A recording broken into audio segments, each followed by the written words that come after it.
Genuinely, I can meet like 90% of Trump's administration's policies with the same amount of rhetoric, with the same amount of conviction, right? Like the idea that this is like fundamentally anti-American. Do you agree that like the EO targeting the law firms, like refusing to administer grants because they came out against their administration, that's also like corrosive to the American ideal of freedom of speech? It was bad from a freedom of speech perspective. It was good from this, by the way, and just... I feel like we should be able to see that, like, the claim that we made is that, don't you think it's like destructive to the country, like driving a wedge between the two sides for Donald Trump to be calling for the death of sitting congresspeople? And the answer to that was, I don't support that. I think his rhetoric is bad, right? Like, I feel like the downplaying is insanity. No. What I'm doing is that I'm balancing the fact that I do not like what Trump said. I don't think he should have said it. Legally, it is not sedition, and you will not be able to prosecute any of them for sedition. He was flatly wrong and inappropriate for saying it. With the fact that the seditious six, if we're going to use the name, were absolutely out of their mind to make the statements that they made. They were Quite frankly, you need to subscribe to Rinnycast. WWIC. Hey, There's Molly, Lucas. Oh, that's so yeah, crazy. Right. Here, let me There's Lucas. let me tell everyone else how to get here. I'm sorry, I'm like super behind today. So. Yeah. Wait, hold on. Sean's in my chat. Sean, you see my Discord? Sean. You need to join Wix Discord, the link. and you need the flock, and then you need to go to backstage, and he'll pull you up.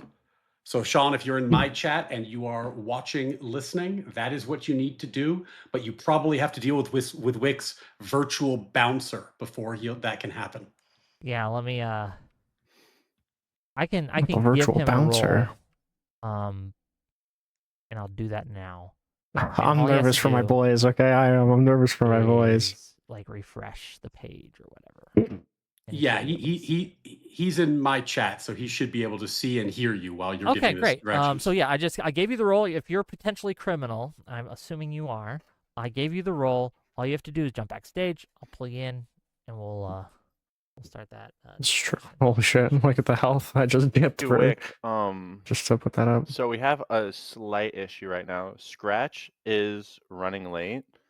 Do you know who Rinnycast is? Yeah, I know who Rinnycast is. No, don't bring me in. I'll bring him on. I think we can maybe get him subbed in right now. Perfectly fine. Try to do that. Have him jump backstage, and I'll. He didn't tell me that. Wait, hold on. This is going. Wait, why is this happening? I'm not prepped for this. Well, we're getting the info at the same time as everybody else. He wouldn't talk to me anymore. But if he would like to have a debate with me, I would love to have. I can ask, and usually he's pretty good about like.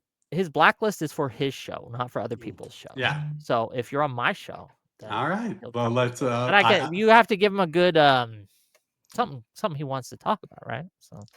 What the fuck do I talk about that he doesn't want to talk about? I feel like there's 100% overlap. You guys there. figure out a prompt, all that. How you doing, Rinnycast? Thanks for subbing in. I will work on that. I learned that I was subbing in at the same time as you did. Great. Oh, well, let's make sure he gets his camera. Work? Yeah. I forgot I had it not up. You're all good, man. Yeah. Oh, and I didn't say this, but I said it earlier. I am live on my end in case anybody was concerned. Oh yeah. Well, we're obviously live on my end. So. Okay. Thank you, Brozo, Ufso, for the 10 WIC TV gift memberships. I do appreciate you, buddy. And if you guys have questions for these lovely gentlemen throughout the night, we will ask in super chats, and I will do my best to get those questions asked and answered. You are killing me. Are you using a virtual cameraman? No, I'm using my normal camera. Yeah. Are you using StreamYard now? Well, it's off on StreamYard. I turned it off there. So yeah, I have to run a virtual cam when I'm running StreamYard and Discord because Discord wants exclusive rights to the camera. Okay. Well, Well, I guess my chat, I'm going to have to end this real quick because I'm not going to waste time screwing around with that. We'll just do it we'll do it the dirty way. So chat, I'll see you guys later. Bye. Yeah. And Sean, you have permission to steal the video from me. Don't worry about it. And, also on my end, like if you're on my content, it's your content too. Feel free to just upload it right to your channel. All good. Right. Yeah. And thank you for the 10 more gifted memberships from Trib1. Yeah. And by the way, if you're a Sean viewer, I guess you could watch on Wix side, but wouldn't you prefer to watch on my side? You watch I'm on just, whatever side you want, buddy. You watch on whatever side I'm you just want. saying, you could make a choice. There's a strategic choice to be made. We're not doing no. No bad answers. You're becoming a good salesman, Ryan. No, it's a great pitch. So here's try this. You've Let me ended back out. I'll come your back in thing. You 'cause might it's have to just. Oh, go on. Yeah, just let me back. I'll go back out, come back in because it's Yeah. You it might worked have the last to time when I was exit on Discord. Discord, then re. Yeah. Up. Discord's the fucking worst, man. It's like it doesn't play nice with anything. It's what I started on, and it's what I set up all my stuff on. And because I did that, it's how I learned, and I'm too much of a boomer to learn a new system. Okay. Like I said, I don't know. And there we are. We have visual Hey! confirmation. Yep. We are here. Hello. My God, look at that handsome man. Are we ready to start, gang? Well, let's waste no more time and kind of get into it. Okay. Great. Welcome, one and all, to yet another episode of WIC TV. It's a cross-ideological space where we come together to talk about issues both political and cultural, from the silly to the serious. And today we're asking a very simple question. Would Kamala Harris be performing as president better than Trump is currently? We got some great people on to debate that topic, and I'm really excited to have them. I'm going to give the mic first to Mr. Lucas, and then we're just kind of going to go around, and then we'll start the show. Try to keep your opening statements brief, concise, because the meat of the conversation is in the conversation, not in the monologues. Go ahead, Lucas. Start us off. Yeah, what's up, guys? I'm Lucas. I do bodybuilding and TikTok debates. I'm trying to get over to this space. So, yeah, I think there are many reasons Kamala Harris would have performed better than Donald Trump. So many, in fact, that I think even making the comparison is quite silly.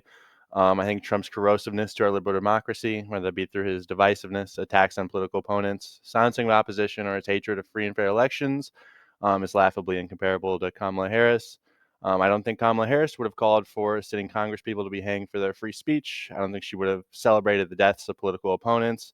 I don't think she would have pardoned insurrectionists, calling them patriots and saying January 6th was a day of love. I also think Trump's disdain for rule of law is another massive reason Kamala has the advantage there. I don't think we would have seen the massive constitutional violations that we see under Trump, like the First Amendment and due process. And I think there's a lot of other things too, like corruption. I don't like his foreign policy. I think pretending that they're comparable is unserious, and I'm interested to see how my opponents are going to justify that view. Well, thank you for being here. Really appreciate you. Rinnycast, I know you're a little bit of a last-minute guy, so I understand. But do you have anything for us? No, I just think that I think Harris is better. Trump is bad. Trump seems pretty evil. I feel like I have an interest in having a Kamala Harris presidency because I liked Biden's time better. It feels like the fabric of the country is kind of deteriorating under Trump because of Donald Trump's actions. That's all. Well, thank you for being here. Sean, potentially criminal Sean. Give us your opening statement, sir, and introduce it also to my audience. Tell people who you are, right? It's your first time. Sure. So my name's Sean, also known as Potentially Criminal. I'm an attorney out in Ohio. Yes, the most wonderful and bestest state in America. I'm kind of like Rinnycast. I was a little late today because I was taking care of stuff, so I'm here a little late. Obviously, probably about as short as his. Obviously, though, I think Trump's doing better than Kamala Harris would have done, and I look forward to explaining that a little more in depth as we get going here. So my apologies, I didn't have really time to prepare. You're all good, man. That's a perfect one of those days. statement. I appreciate it. Let's go with Ryan. Last but certainly not least. Go ahead. I'm Ryan Mullally. I host Natural Law with Ryan Mullally, and I'm an attorney, and I've litigated at every level of the U.S. judicial system, including the U.S. Supreme Court. And I was delighted when WIC proposed this topic. I snapped it up as soon as I saw it. And the reason I did is that it asks a really fundamental question that I think no one or very few people actually talk about, which is that a lot of people like to spend a lot of time talking about their least favorite things about Trump. Whatever Trump did, whatever problems they have with him, people talk about that endlessly. But there's very little examination of what the criticisms of the Biden administration and by extension, the Harris presidency were. and why people were disquieted by this, why it was a massive turnoff for the voter base, and what were the concerns that people had. And that largely goes unaddressed in these spaces. So just like, I don't want to monologue too much, but to give a non-exhaustive list of like potential issues that I would love to hear my friends on the left discuss about why Harris would be better. Biden has a atrocious record on judicial appointments. Biden has had an atrocious record on foreign policy. There were serious concerns that under the Biden administration that racism, bigotry were going to be enacted into law and given legal protection and legal mandate, and then be binding on other parts of the country. Not only was this happening, it was a trend that was then being mimicked by state governments and mimicked by corporations and public life. Free speech is probably going to come up. I'm not a fan of Trump on free speech, and I'm going to be happy to join you in criticizing him there. But Biden was terrible on free speech, unbelievably bad on free speech, to the point where there was a culture in the country at the time where if you were a conservative, you didn't want to speak publicly for fear of losing your job. And that's not even talking about the actual policies yet. And if I was going to encapsulate it into kind of like one moment, and I haven't even talked about the border yet, by the way, so which we should talk about, but there's also that little clusterfuck. It was Kamala Harris saying, mimicking Biden, that equity had to be at the heart of everything that they did, which is Biden's line, and her saying equity is when everyone gets to the same place. And that sentiment is fundamentally un-American. It is fundamentally contrary to our founding values. It is fundamentally contrary to who we are as a country, and I do not think it is defensible, and I do not think it was academic. There were real policy decisions made that back up her claim. But in any event, it should be fun to talk about, and I do wonder whether our friends know very much about the woman they were championing, but we'll find out. I guess we will. Thank you all for being here. I do really appreciate you. And I guess we'll open up the floor. There's been a lot said. And if I tell you to stop talking, it's simply because you're all talking over each other. And no one likes that because no one can hear what's being said. So I'm just going to try to direct conversation as best as I can. With that, let's get into it. Floor is open to anyone who has the will to start. Go ahead.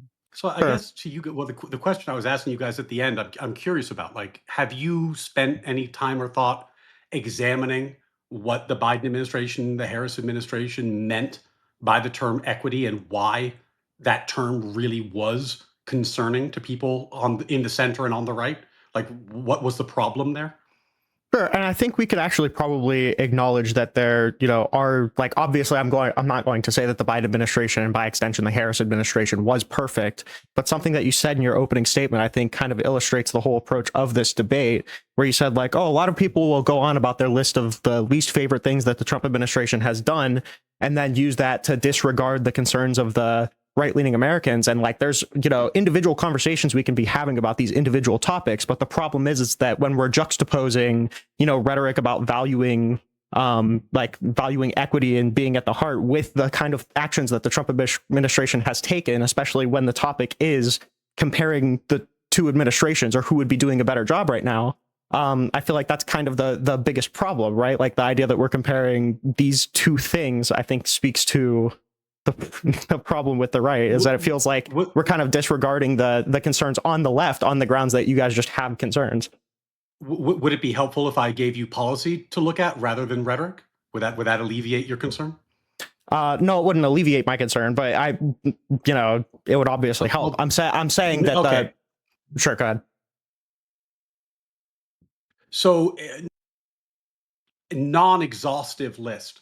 During COVID, the Biden administration had multiple programs, some of which were shut down by court order because they prioritized giving funds to people on the basis of race or the basis of, for example, sexual identity, in a way that was impermissible. Basically, you could not get federal money if you were a straight white male, but you could if you were a member of a different group. In the affirmative action cases, which the previous Trump administration had called in public court filings a de facto race quota policy at the highest levels of education, the Biden administration administration defended it and before the Supreme Court and said this should in fact continue.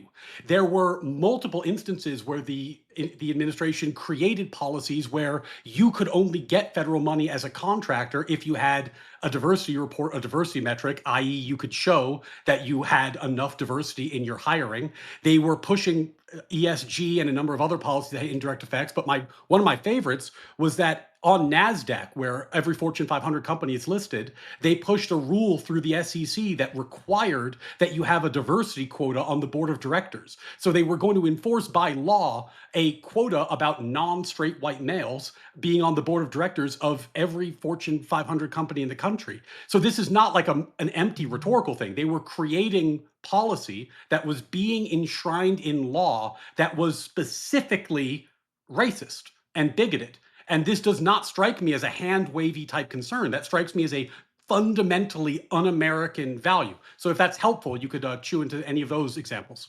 I guess like if we're framing this like a civil rights issue, my question would be like, who do we think felt reasonably more persecuted under an administration?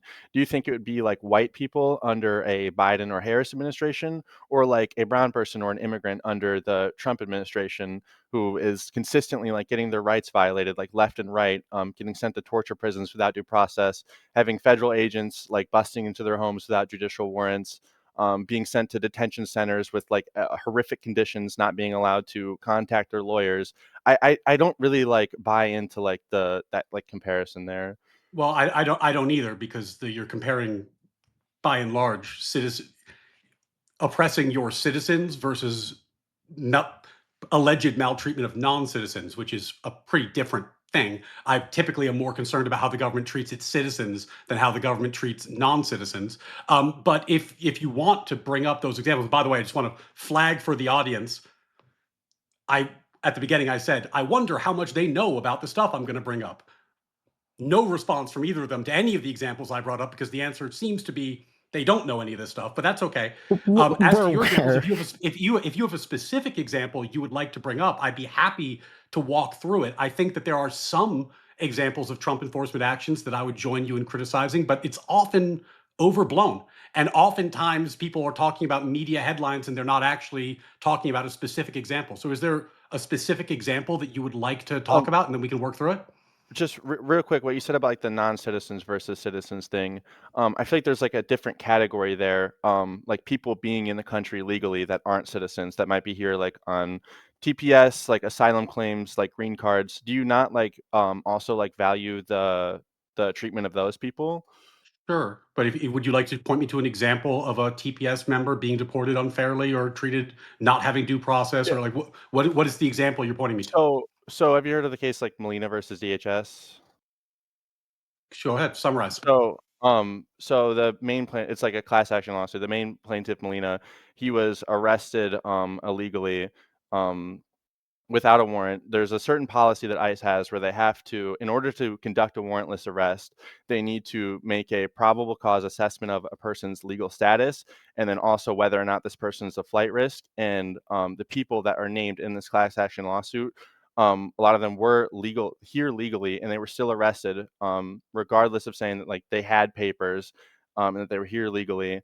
I think one quote specifically from the case, if I pull it up here, when Molina said he had papers, okay, it says, quote, when Escobar Molina repeatedly told officers that he, quote, had papers, the officers responded first by saying, no, you don't, you are illegal, and then by yelling, shut up, bitch, you're illegal. And this seems to be a thing that's like, this isn't just like an isolated incident here. I'd also like to piggyback real quick, just to say, like, I understand this dichotomy between how we treat our citizens and how we treat non-citizens, but I feel like something that we're leaving out is the degree to the maltreatment that we're seeing, right? So like the facial unconstitutionality of like picking somebody up despite them having papers, claiming that they didn't have papers, in some cases like sending them out to foreign prisons in countries that they don't even belong to, right? Like this kind of treatment that we're seeing of immigrant populations compared to like a white guy missing an opportunity to be hired in the most charitable framing of what you just presented. I just like facially, I just don't see the comparison at all in terms of like the kind of maltreatment that we're seeing under the, juxtaposing the two administrations. Okay, well, I want to stick to the example because I asked for one. And Sean, and by the way, Sean, I don't want to talk over you. Feel free to jump in, whatever. But the You thing get about pro sometimes, but go ahead, the- Sean, if you want to. No. I was gonna let Ryan. the thing about a case like Molina that I want to ask is, like, for example, I've been wrongfully detained by the police before. Like, they stopped me. I told them why they shouldn't stop me. I was nonetheless detained. It turned out they were wrong to detain me. Their reasonable suspicion, it turned out, was not reasonable. But I was detained nonetheless because when law enforcement officers enforce the law, they sometimes detain people who turn out not to have done the crime they're looking for or the action that they're trying to enforce against. So I guess my question is, like, what is it about ICE enforcing the law where you're doubtless going to have examples of ICE detaining somebody who they shouldn't have? That's what due process is for, is to sort that out, right? Like that's why I got due process, so that they couldn't detain me indefinitely based on the fact that I had done nothing wrong. But this is common in all law enforcement. It's not ICE specific. Because, like I said, there's like a specific policy that a procedure that ICE has to go through where they make, firstly, the probable cause assessment that a person is here illegally, and then secondly, Are you talking whether or not are they're you talking about a flight risk. arrest or for stop? Warrantless arrests. For warrantless arrest. Arrest, Okay, for probable Yes, cause. yeah. Go So ahead. like there's this process that they have to do, and they're ignoring this process. In Molina versus DHS, even after the court issued, I think it was a preliminary injunction, they violated the preliminary injunction and didn't stop doing that in the district where they were enjoined from doing so. Wasn't this also the case where they basically said that they could do it based off of reasonable suspicion, and then the Trump administration's argument in court was that they just didn't know what the fuck they were talking about? Or was this a different case? Okay. Yeah, and what's the status of the case today? I think they're pending the litigation on the actual order that they broke. Because what happens in a lot of these cases, and I don't know how this one's going to turn out. Obviously, I'm not a mind reader. But what happens in a lot of these cases is that there's a very sensational headline about something that people find bad about ICE or enforcement or what have you. And then it percolates through the legal system, and then it goes up, and either the circuit court or the Supreme Court overrules them and says this is crazy. Like, I remember there was one case recently that Sean and I reviewed where the Fifth Circuit pointed out that 350 times district courts had done what they considered to be a egregiously bad interpretation of the law, and that's why they were issuing this ruling in order to correct it. So often, I'm not saying that's going to happen here. I don't know the details of this case. Yeah, I feel I guess what I'm saying is I'm hesitant to infer from your description that there's some long-standing illegality when we don't know how the litigation's played out yet. Okay, I want to let Lucas and Ryan respond to that, but I want to get Sean in here a little bit, right? Yeah, I want to yeah. see what he has to say. Sorry. But I want to give Lucas, just before you do that, though, I want to give Lucas and Ryan a chance to respond to that, and then we can get Sean in here, please. Oh, okay, gotcha. Yeah, so I like, if you're gonna say like this could be a bad ruling, like, yeah, any of these like district court rulings could be bad, but then you would have to provide the evidence that it is bad, and I don't see any reason why this would be like a bad ruling. Well, also, just to be clear, like the information provided, I feel like is enough for us to at least colloquially make a determination of like ill intent by the Trump administration, right? When you have Greg Bovino coming out and saying that we don't need probable cause to make an arrest, we need reasonable suspicion. And then when they walk back all of those claims in court, I mean, like, that alone is pretty bad. I would be cautious with stuff like that. Like, you bring up Bovino. How did you feel about when the district court ordered Bovino come in and give status reports in Chicago every day because they were so worried about what ICE was doing? A district court ordered that he come in every day and give the court in person a report. How did you feel about that ruling? I feel like that's not. I asked a specific question, right? Like, when we're talking about the merits of this case, stopping warrantless arrests, and he says that we don't need to use probable cause for arrest, we can use reasonable suspicion. I mean, and then the lower court will make a ruling on it, and they'll say this is either right or wrong. And I'm asking you, but we can't make a claim on that. Well, I'm asking you about this another case involving Bovino because I'm trying to see what your sense is about the court taking a remedy, like saying the director, or I forgot his title, but he had to come in every day and give a status report. Do you think that was a thing the court was right to have done? I don't know specifically the procedure there, but I'm saying that like we can make a determination that ICE is behaving. Yeah, I won't try to hide the no, ball I'm with sorry. you. I want to make sure Rinnycast gets his thing out, and I do want to get Sean in here too. Yeah, right? no. That case went up to the Seventh Circuit, and the Seventh Circuit said that the district court manifestly disregarded the separation of powers in the Constitution by issuing that order. Now, there might have been all kinds of things in that complaint that factually might rub us the wrong way, but then it turns out legally the district court was out of its mind. Right. And this is the thing that I think happens in these conversations, is that people talk about the splashy headline. I'm a lawyer. I write splashy cases sometimes where you're writing to get media attention. I understand how to do it. But then when it gets overturned, suddenly it's crickets. I mean, I'm talking about the arguments that Trump is making now. Okay, I think we've gone over that. Sean, I want you to get in here. I want you to. No, fair enough. No, I understand what you're saying with Trump or Bavino, and they all make their arguments, and then when they go to court, obviously that's not the argument they're making. Yeah, is that a good luck? Well, no, but also I think I have to routinely say this. Well, Trump said this, Trump said that. Yeah, Trump's a big fucking retard. Oh, sorry. Are we allowed to say? You can say big fucking retard all you want. Okay. He is at times. I don't most politicians are at the end of the day in one form or another. I'm not too worried about that. Like Bavino. Well, yeah, Bavino, he got dealt with and he's gone now. But yeah, there are some times where it's not been perfect. I think Ryan and I have talked about it. There's ways they've handled immigration. Yeah, I'm not 100% happy with, but overall, I think they are doing a very effective and legal methods of immigration as they proceed. I mean, in this case, this one does bad. If they are doing it, the court says bad, and everybody agrees on it's bad. On its face, does it sound bad? Sure. I don't know the nuts and bolts of that one.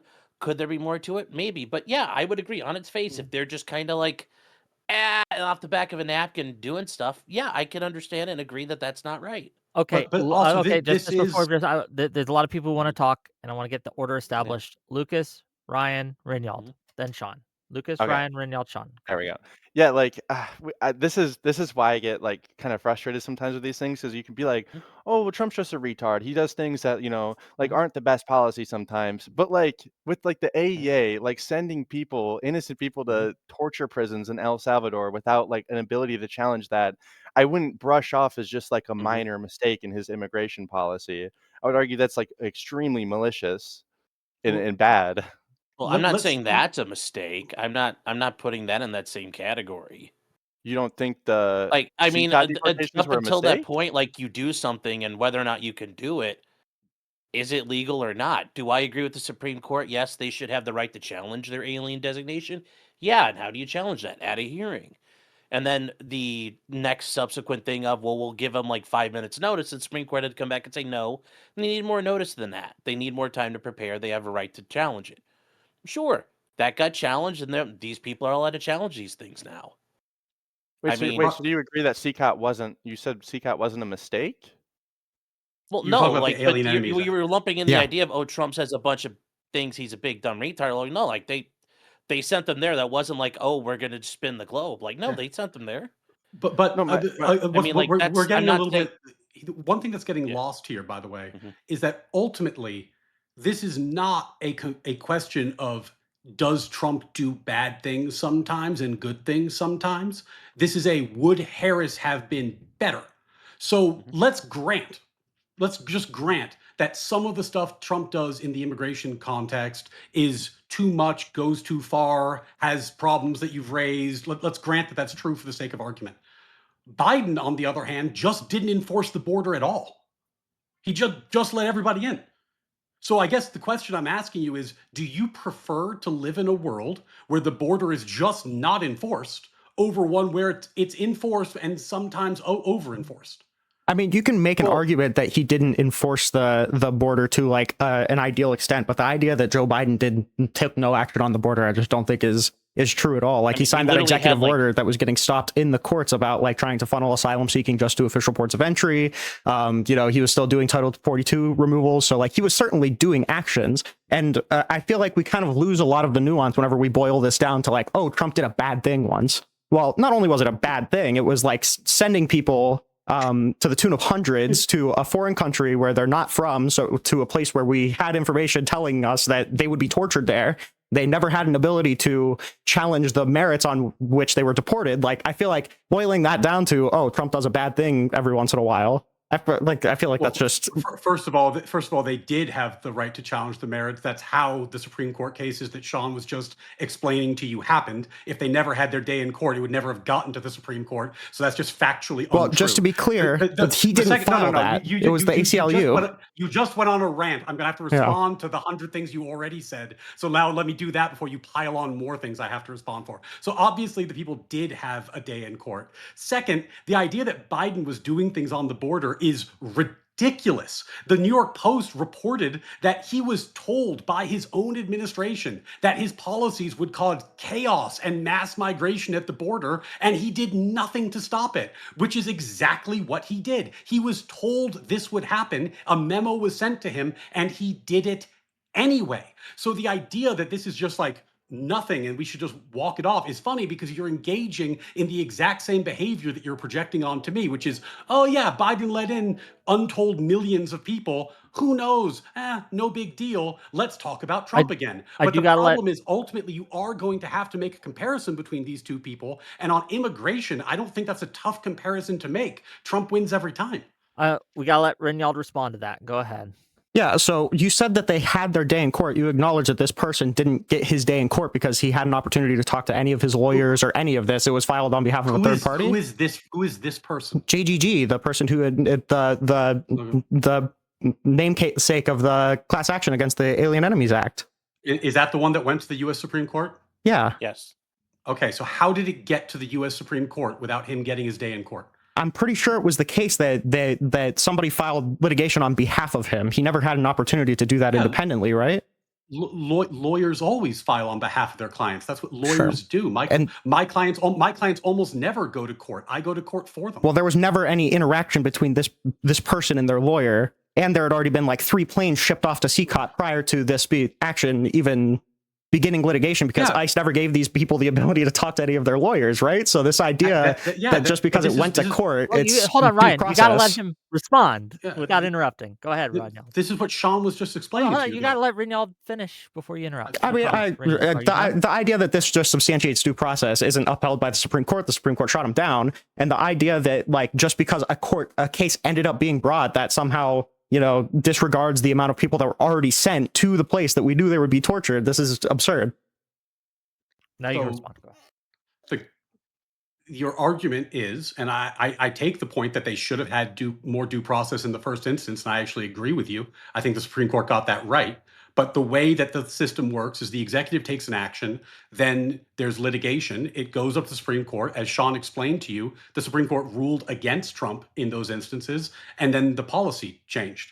So, like when you're saying he doesn't get his day in court, yeah, I would agree with you. It would have been better if he got his day in court in advance, but he got his day in court eventually. So I'm not sure. He got shipped off to a torture prison. Yeah. So you gotta let Ryan. But the question then becomes, the same one I asked earlier, and again, no interaction on this point.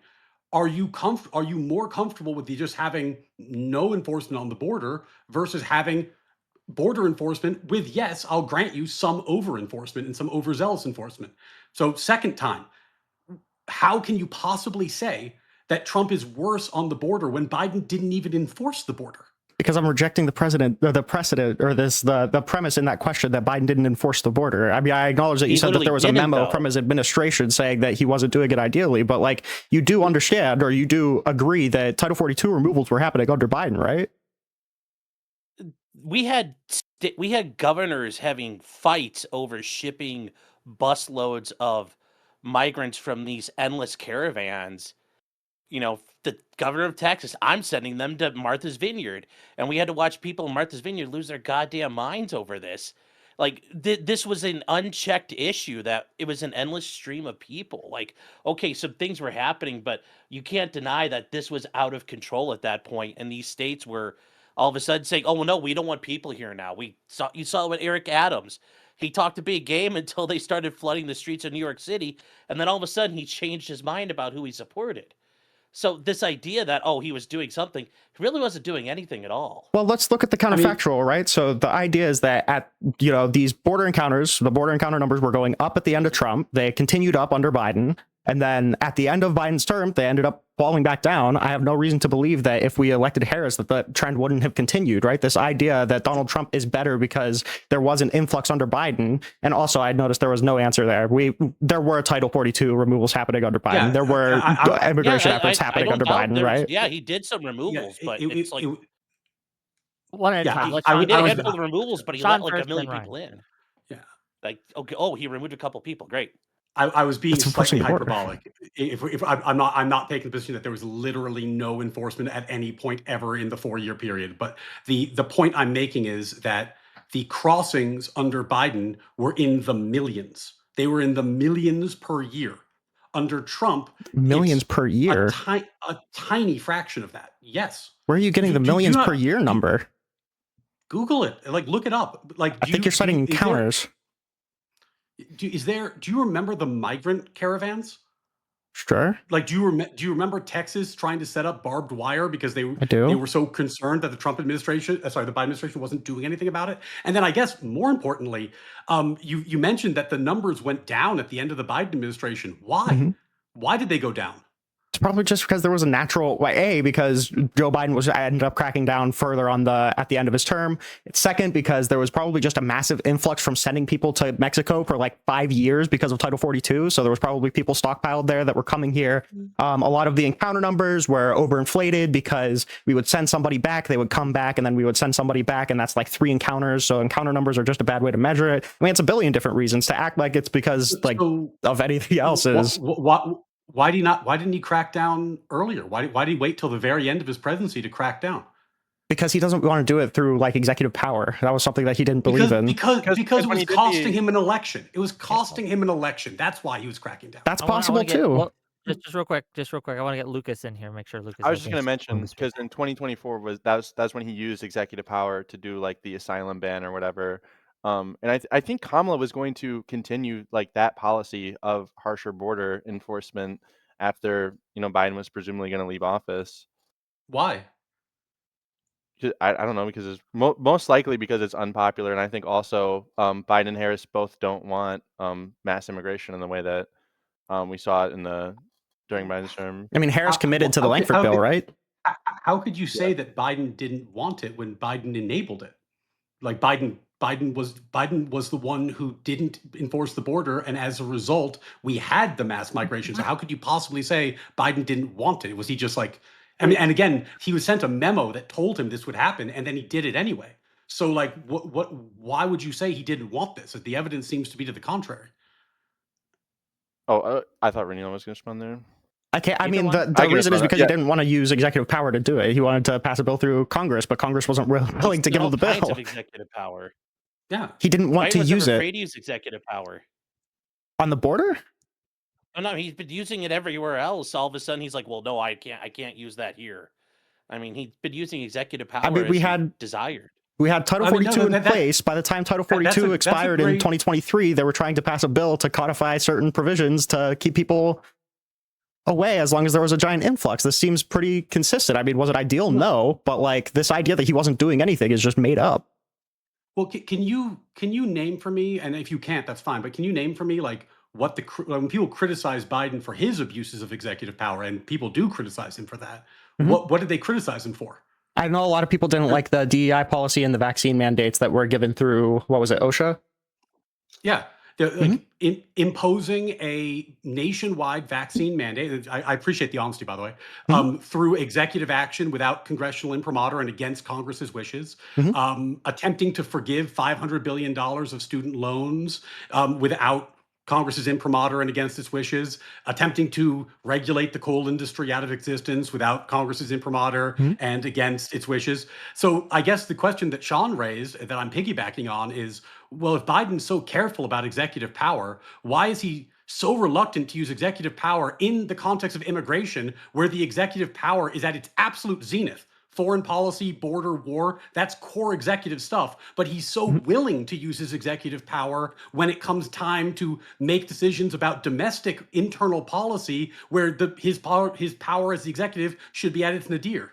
Sure. So the first thing is that Joe Biden did flirt with using executive power on the border. Like I said, he signed that executive order to funnel asylum seekers just to official ports of entry. It ended up getting shot down in the courts. So he did flirt with it. And the answer is probably just because it's more effective policy wise, right? Like, so let's say that you sign an executive order to completely shut down asylum seeking, and it just gets overwritten by the next administration or the next Democrat in power, right? Like that executive order is probably not even going to super efficiently solve your policy aim. Whereas like if you want the most amount of people to be vaccinated in order to stop this sort of, pandemic from ravaging the country or whatever, an executive order to say that OSHA should mandate it would actually probably do that fairly effectively. And whether or not that was like facially constitutional or whether or not he even agreed with it, I'm not even certain. But the separate question is like, what is the end goal of doing this? Like this sort of action on the border just doesn't even seem like, I feel like there's almost no argument that we do need some sort of comprehensive legislation to change a lot of the processes at the border. That's what Joe Biden was trying to do instead of executive order. Well, so the vaccine mandate and the student loan debt forgiveness are interesting examples, and I think I want to make sure I'm steel manning what you said correctly. It would be effective to do those because they're essentially irreversible, right? Like if people got the vaccine or if the debt was forgiven, even if another administration came in later and wanted to do something different, it's already happened. You can't really put the toothpaste back in the bottle. Is that right? Sure. Yeah, sure. Okay. I would argue that his inaction on the border had the same effect. Once you let the people into the country, finding and deporting them creates an ungodly, difficult to handle mess, which has been the mess that Trump has been trying to clean up. But it is very, very hard to fix that. Like if you let them in, they're in, and finding them and deporting them is a huge effort. So yeah, I am deeply suspicious of the fact that President Biden was so willing to use executive power when it was irrevocable. And then on the border, I can't use executive power here, but I can let people in, even though I know it's going to be almost impossible to fix.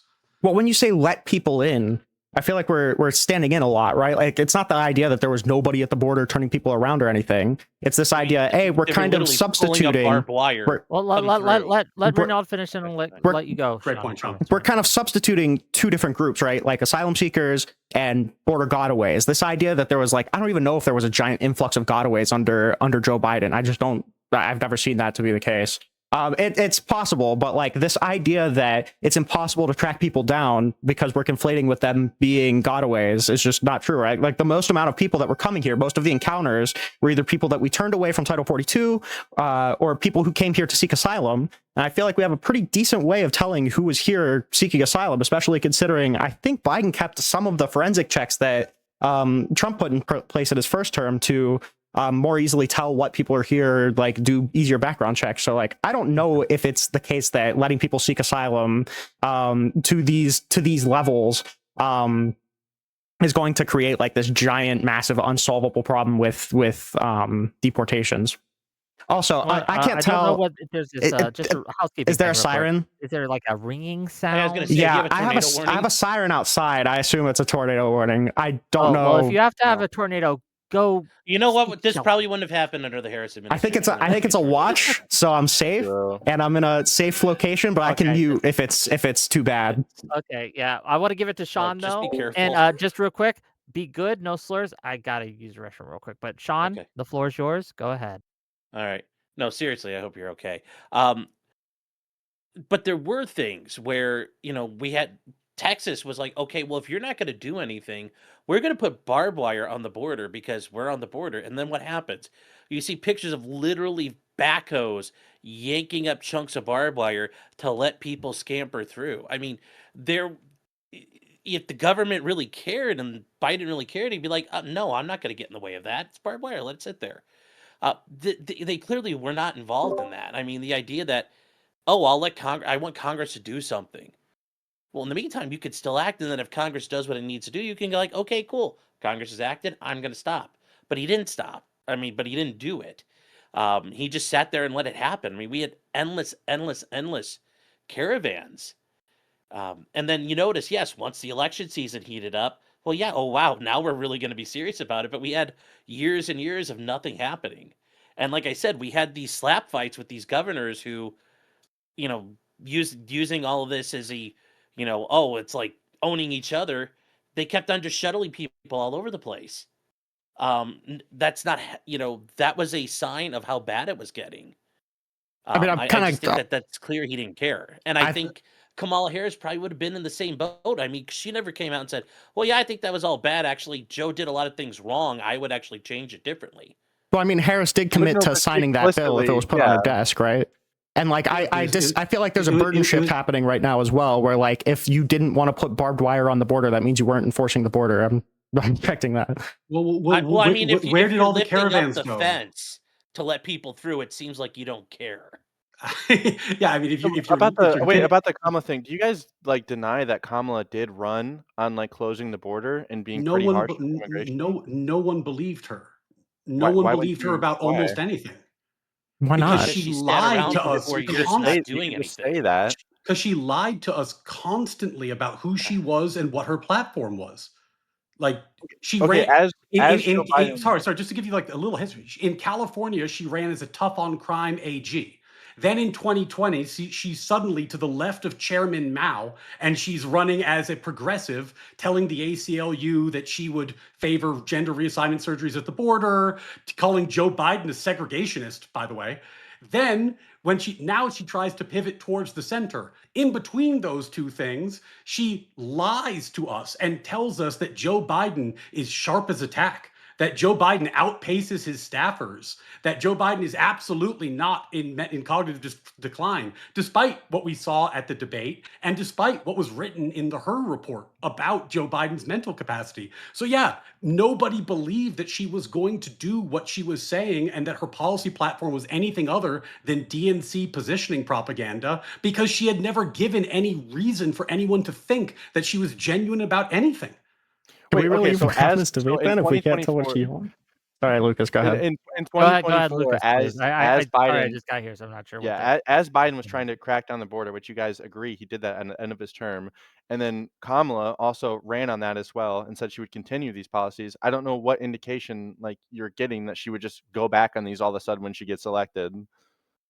Well, because Biden did it on purpose. He opened the border on purpose. He was told not to do it, and he did it on purpose. Then there was a political calculation where they're trying to win an election, so they're trying to position themselves to win an election. But the question is, how do you think she would govern? And she had a major role in the border process under the Biden administration. We saw what the outcome was. I don't believe her personally. So why would I give her the benefit of the doubt when she tells me that she's going to do something that the previous administration could have done at any time, didn't, and now suddenly we're supposed to say, oh yes, good.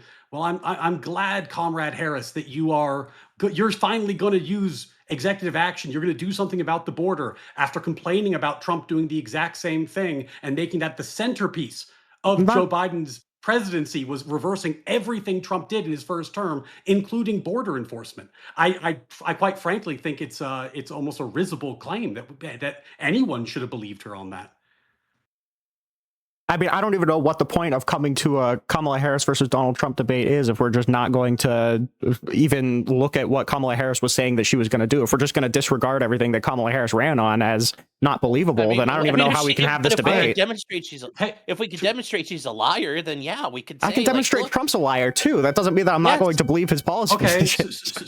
So then by your logic, since Trump said you can't trust anything Trump says, well, I can't trust anything Harris says. What do? Sit here in silence the rest of the time? I mean, I guess if we can't concede to policy that Kamala Harris said she would pass, I mean, like, if we can't take the word of what she said she was going to pass, I don't know why we would come to even evaluate who would be a better candidate, because it's like a grand mystery. Okay. Wait, this is ridiculous. This is ridiculous. Trump said the conflict in Iran is going to end in like 6 weeks. Do you think it will?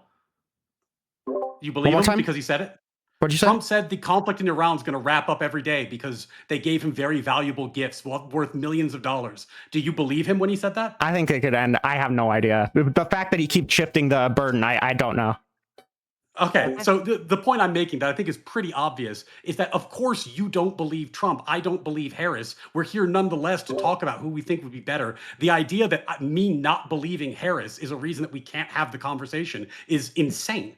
Well, it's Okay, I believing got a Harris couple about super chats. potential. Hold on, just Sorry, real quick, go ahead. Randy, I got to make a little money here. Okay, we got a couple super chats. I don't want to forget, like I did last night. So we're gonna go through a few of them. Okay, we got $20 from Pondering Ooh, Politics. Thank nice. you, buddy, for the $20. Says talk just popped in with breaking news. In case you're talking about constitutionality yet, but Trump says he's signing an executive order for Mullen to pay TSA without Congress, defying the Anti-Deficiency Act. Sending you a DM with the tweet wick. Well, thank you for the DM. I got that.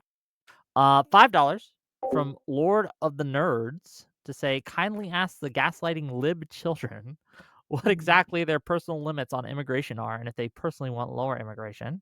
And then we have $5 from Deadly Sin. Make Ryan explain why he wouldn't vote for Trump because of January 6th, but now defends every single Trump policy. We'll get to that. $5 from AI tuned in to say, framing this by pretending ICE are making legitimate mistakes is disingenuous. How does he feel about the woman in the car killed? Was this also legit? And then $5 from Audacity. I assume he's saying Renee good. Yeah, I'm assuming that. Okay. Yeah. $5 from Audacity to say, no, she wouldn't. All right, just saved everyone 2 hours. You're welcome. No, stay. We're going to have the conversation. And then finally, $5 from Hell's Pacifist. Does Ryan not understand that ICE has been given the mandate to racially profile people? We just started and he's already losing. Well, thank you for the $5. And thank you for the 5 gift memberships from AKA Batozai. Good name. Good name. AKA Batozai. That's a solid name. So look, at the end of the day, when asked, Harris said in an interview that there is nothing she would change from the Biden administration. She said no daylight, she would do the exact same thing. So if she would enforce the border vigorously for 4 years, she was lying either when one of those 2 times. She was lying when she said there's nothing she would change, or she was lying when she said that she was going to be tough on the border to the extent that she did. I don't remember the exact comment you're referencing. But you can't believe both those statements, right? No, you can't. She wanted to sign the Langford bill. Joe Biden was pushing to sign the Langford bill. She wanted to sign the Langford bill. The Langford bill was fairly conservative, so that's probably be the hard crackdown that she wanted. The Langford bill was not a hard crackdown. It certainly was shutting down the border after a certain amount of encounters. After how many encounters? It was a couple thousand, I think, over the span of a week. A couple thousand it's like per 5,000 a day. 5,000 a day. We currently average less than that per month. Currently, law, after the law purported to give the executive power he already had only when there was an emergency of 5,000 per day, when the executive already had that power. And in fact, you could argue that was actually stripping executive power because they could already do it. They didn't need the law. And the metric essentially was measured in Joe Biden catastrophic numbers. 5,000 per day is 1.8 million. It's literally more than we have a month now. Didn't they also allocate? Didn't they also allocate generously? They can shut down the border at 5,000 a day. Didn't they also say that certain Border Patrol agents could act as immigration judges? Like, I don't even support that, but that's like a pretty far step right in terms of litigating asylum cases, right? So yes, a law could have a good thing and a critical flaw that warrants opposing it. Just because it has the good thing doesn't mean you should in this case, vote for it. In this case, your critical flaw is doing nothing, right? Like, if you're saying that this is going to be ineffectual because you can only do it past 5K, well, in that case, it just does nothing. That's not a critical flaw. But if you want, in order to litigate more immigration judges, right? Because it said that the president gets emergency powers at 5K. The president already has those powers. So actually what it did shut down asylum claims? It took those powers away from the president. No, to shut down the crossings, the border. The president said that the president could not take those emergency actions until we got to the 5,000 per day level. But the president already has that power. So that was actually a restriction on executive power to fix the border. It was a bad bill. I'm not even certain if that's true, because when Trump did Hold on. that in his second Rinaldo, term, Rinaldo, then Lucas. Go ahead. the first thing, when Trump tried to do that in the second term, suspend entry into the southern border, I'm pretty sure he got shot down on that. So I'm not certain that that is true. And then second, I'm pretty sure that bill gave you the ability to just turn people around past that amount of encounters. So that is way broader than anybody understands the executive power to exist right now, right? You would get like not even allow people to seek asylum at that point, right? Well, we're You'd doing literally that just right be now. It's turning called people right metering. around. That's Like, actually and the also, I Supreme feel like Court just we're dealt with that. Hold on, Like, we're let doing that right we're Sean now. acting like respond. Hold on, the Lucas, only Lucas, yeah. please let Sean respond, Oh, and my then bad. Lucas, you can go. I promise. Go Well, I ahead, mean, that's Sean. actually happening right now. It's called metering. They're literally turning people back away from the border, and the Supreme Court just they just addressed that. And I mean, if I had to guess, they're probably going to say the government can do that. Just from listening to Trump the already got argument. shut I don't- down yeah, on I- that specific thing. Yeah, I don't know why we're acting like the only provision was the shutdown of the border after like a certain number of crossings. Like there was also no amnesty period. There were more ICE agents, more Border Patrol agents, double the deportation flights. There's like a laundry list of like provisions in this bill, and we're acting like the only thing that it did was like shut down the border after a certain amount of crossings. Because that's the problem with it. Like if someone said like, I have a great bill. Here are the things that the bill does. It gives a lot of money to teachers. It lowers your taxes, and it creates a residence for Al Qaeda in the country that is a no-fly zone where police are not to go, and they can just build a base. And you're like, well, don't you want the money for the teachers? Like, yeah, a bill can have things I like and things I don't like. And the fact I'm focusing on the reason why it was a bad bill, because it's the reason why it was a bad bill. That's Wait, not so a how weird does this one provision in the bill about shutting down the border at like after a certain amount of thousand like negate like all the other provisions in because it? you Like have to about let because you got the 5,000 per day. That's the problem. You got the 5,000 per day that are already coming in before the emergency powers kick in. sure, but like I said, there's still like there's more ICE agents, there's more Border Patrol agents, there's We more have more ICE deportation. agents Like there's now. like I know, but Why do this we need to the let in border bill did 5,000 that. people? You Why think that's can't we just have good? more ICE To be agents? fair, Yeah, it's also why- encounters, Like, by the why do way. we It's why do not, we have it's to do not this one really admissions, shitty it's thing in encounters. there? This is Sean just asked the $1 million question. Like, why do we have to get to 5,000? Why include that at all? Why is that necessary? Because you probably don't want the president to shut down the border for nothing, right? So you agree that this bill was taking the power from because you earlier told me this was not limiting executive power. So this clearly was limiting executive Because power, right? I'm rejecting that the president could just shut the border down for nothing. Donald Trump got stopped on doing that. You don't. Okay, so but earlier you had said that you thought that this was not restricting executive power. Now you're saying it is restricting executive power, and it's a good thing. I'm saying that the executive never had that power. Evolving. I'm saying that executive power didn't exist. He doesn't have the power to just shut the border down for nothing. Okay, so in summary, if we're going to if we're going to move to the conversation, we have Biden's record. We have a bill that the audience can figure out whether or not they think these are good reasons to reject or not. But regardless, was clearly a political election ploy. And the question was, who do we think would be better on immigration? And I again, what I'm hearing from you guys is I don't even know. Like, are you? Well, let's just ask it directly. immigration Raise your concern you? hand. Raise your hand if you think that on the subject of immigration specifically, that Kamala Harris would have been better than Trump. Okay. Clearly. Explain why. Yeah, because I generally like immigration. I don't dislike immigration, so that's why like evidently I would enjoy Kamala Harris's policy more. Because under Trump we have no. Yeah, I think it's because mass deportations are retarded, and if there's one person that I would explicitly not trust with doing them, it's Donald Trump, right? The idea that we're authorizing ICE to break into private property without a judicial warrant right now on the guise of mass deportations, right? Like the idea that we're justifying, again, people being sent by the hundreds to a foreign torture prison. I feel like we kind of keep bypassing how severe of a fucking thing that is. 90% of the really bad action from Donald Trump is like, I would much prefer like increased immigration levels or increased asylum seeking levels than Donald Trump literally permitting the violating of our Constitution on the guise of mass deportations. Okay, and same question in reverse, I guess, to Sean and to Ryan. So you don't think that Harris would have been better on immigration specifically. Explain why. John, you want to go first or second? Yeah, I'll go first. I mean, we literally saw the action. I know Biden didn't call her the border czar, but that was kind of the name that.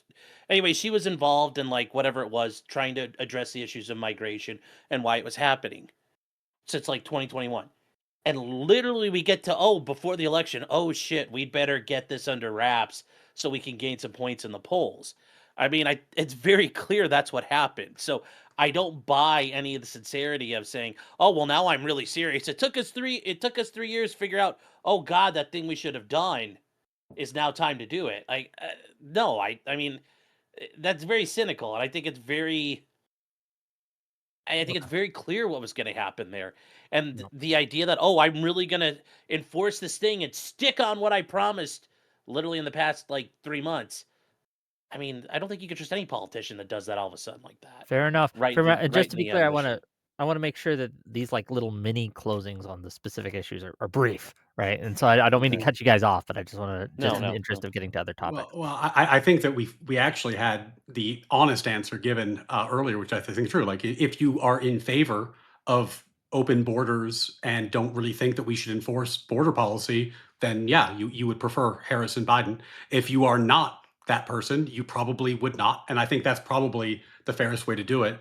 And look, like ultimately, and I know we don't know each other, there's tons of stuff that Trump has done that I'm happy to critique. The due process thing with the Alien Enemies Act was actually something that I was up in arms about at the time. So like these are things I agree with you that are bad. The concern that I have is it's like, imagine you're at a party and somebody picks up the punch bowl and they just dump it all over the floor. And then somebody else starts cleaning it up and the first person starts yelling, "No, don't clean it up like that." At a certain point, you got to be like, well, I am worried about how the cleanup is being done, but it seems to me that we should talk about why there's punch all over the floor. And if we're not going to have an assessment of that, we're not going to get anywhere. Okay. Before we get to the other issues that I think that we should cover when it comes to the topic of Harris versus Trump, $5 from EDW Raptor to say potentially criminal. Is that the big guy Rakita yelled at? Were you yelled at? Yes, it is. Oh, okay. I'm curious about that, but I won't go too much into it. $5 from Mr. Gamerman. Does Ryan believe that Biden is trying to extend Title 42? Is Biden just allowing them to cross a border? I don't know why border's in there twice, but fair enough. Border. That's what he says. You can answer that if you want. I was talking about the idea. I've been correctly called out on the fact that I said no enforcement, which was hyperbolic, and then I said I was being somewhat hyperbolic. Okay. But in any event. Fair enough. $2 from Lord of the Nerds. 5K a day equals 1,825,000 people for a year. People a year for low IQ libs. Thank you for the $2. And then finally, $10 from Ranting Mike. Hi, Wick, your number one soldier here. $10 isn't going to get you into the number one soldier class, by the way, but thank you for the $10. Mullally's personal grievances with border bills are irrelevant. It had bipartisan support and was tanked on instruction from Trump to prolong the issue for his campaign. You can respond to that if you like. It was a bad bill. He tanked it because it was a bad bill. And then he got the expansion of ICE later without having to accept the bad stuff in the bad bill. It also was good for him politically. I mean, it can be multiple things. Okay. Outside, because I think we've gone over the immigration. Can I respond to the punch bowl thing really quick? You can respond to the punch bowl thing real quick. Okay. I wanted to respond to the punch bowl thing. The punch bowl example to me is like, let's say like someone's at the party and someone spills over a punch bowl, and then everybody collectively at the party just like beats the shit out of and like tortures the person who like spilled the punch bowl. And then Ryan's over here like, well, maybe we should have asked like why they spilled the punch bowl in the first place. I feel like that's like it's just like a different world. I feel like for comparison. Yeah, but of course you say that because you said earlier that you don't think immigration, mass migration is actually a problem. So in your example, yeah, it's just spilling the punch and then somebody's taking police actions. It was a metaphor. It's like, so if we can play the metaphor game, it was your metaphor. I know, and then you changed Secretly it. a good So like, metaphor. I'll change it too. Like, well, I'll just make spilling the punch bowl worse. The issue that you're revealing is that you were happy to change the enforcement part of the metaphor, but not the spilling the punch part of the metaphor. And the reason you changed one and not the other is because you just admitted earlier you don't think that mass migration is a problem. You think it's a good thing. So, like, of course, you would treat it that way. But that's if that was the case, revealing wouldn't your we change the metaphor? Wouldn't we change the metaphor to move away from the punch bowl spilling? If we didn't think it was a problem, wouldn't we say that the punch bowl never spilled? No, he said the punch bowl spilled, and then people beat the shit out of him because he's minimizing the problem and maximizing the problem with the cleanup effort. Sure. Okay. Hold on. Just real quick. Sean needs space. Just like 1 minute. I'll be right back. Yeah. Okay. Sorry. Do your thing. Oh, you need to go address something in real life. I thought you meant on. Yes, I have an IRL thing. I'll be right back. Do your thing. Yeah, we'll get back. I'll hold down the fort, Sean. Yeah. But I mean, Wick, I know you. It sounds like you wanted to segue to a new topic. I Yes, would love in one of these topics like, for them to actually. I think we've covered immigration, right? Okay. Sure. Hold on, just real quick, right?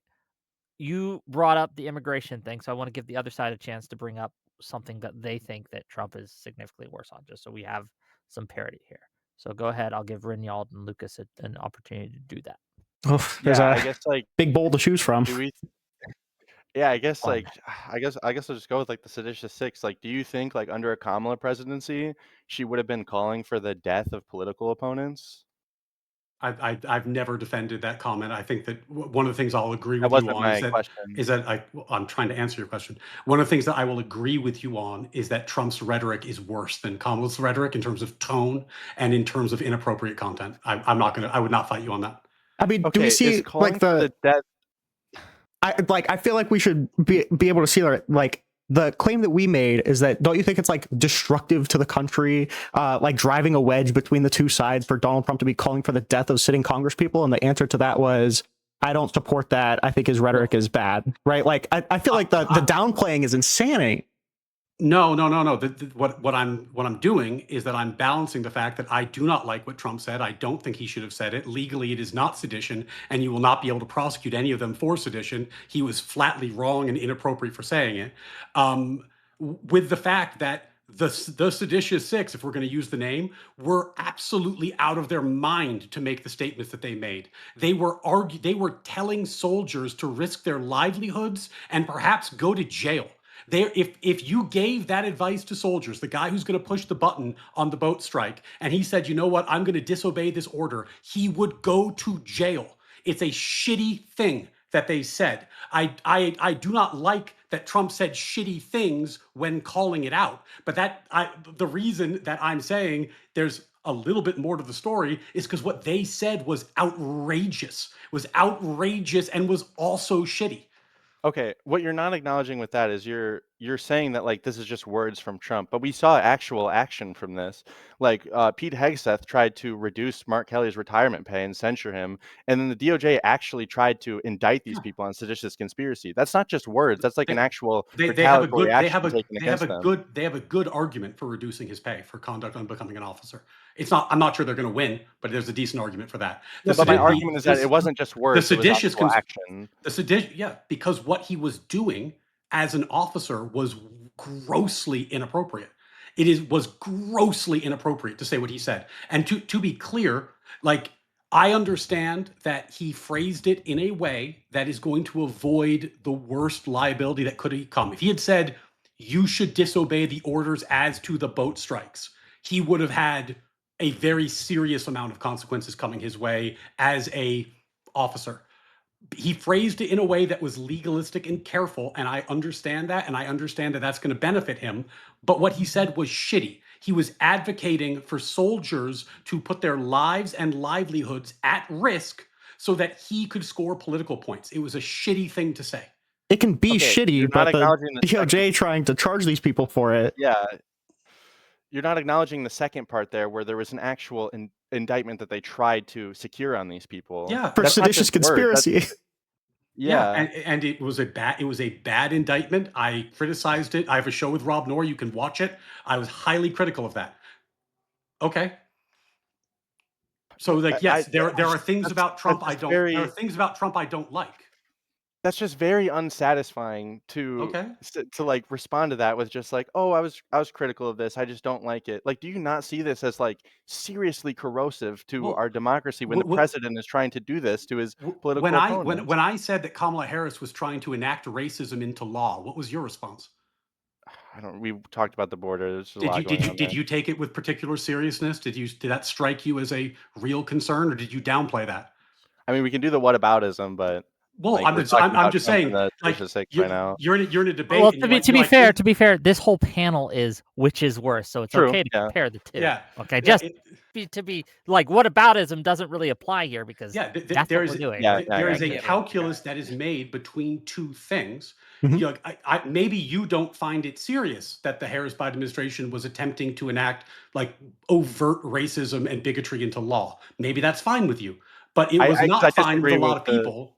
I disagree with the characterization that this is just like Okay, overt racism I and gave you like a bigotry. bunch of examples. Which one would you like to talk about? Um, like, give me one. Okay. There was a COVID farm relief program where money was given only to black farmers early on. It was blocked by courts because it was overtly unconstitutional. Would you like to defend that one?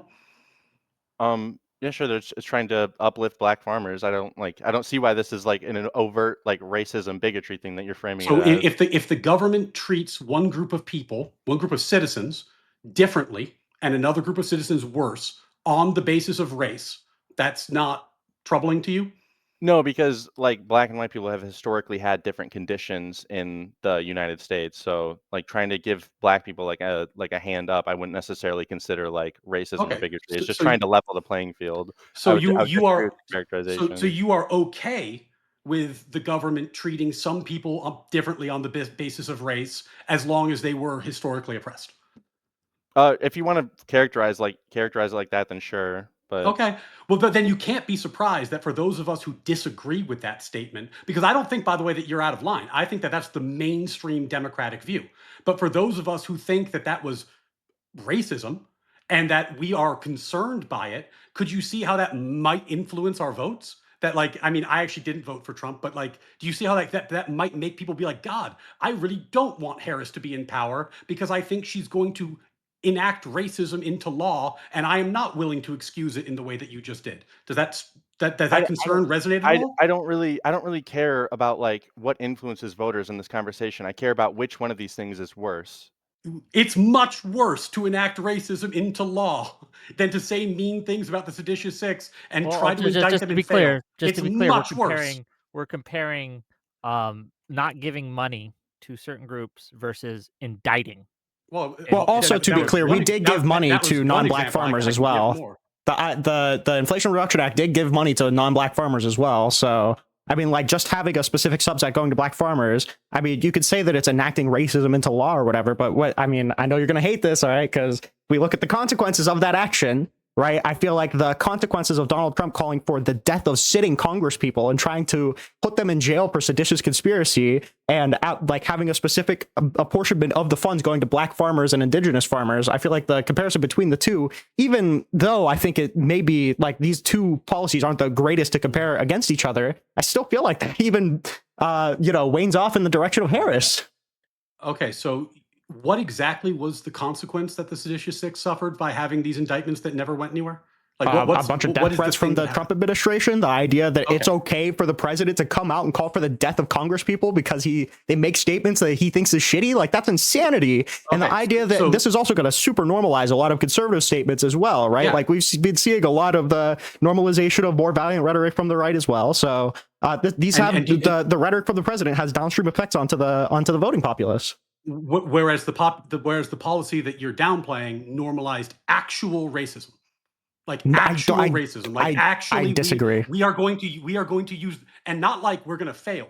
We're going to use the force of law and give money only to black and indigenous farmers and not white farmers under the program I referenced. I understand there's multiple COVID programs. Like you're more concerned about something that didn't happen than something that did. What do you mean I'm more concerned about something that didn't happen? They did try to get the that indictment. Program went into effect. They failed to get the indictment. No one was indicted. They failed. Go ahead, I had to Sean, step please. away for a second. I'm sorry.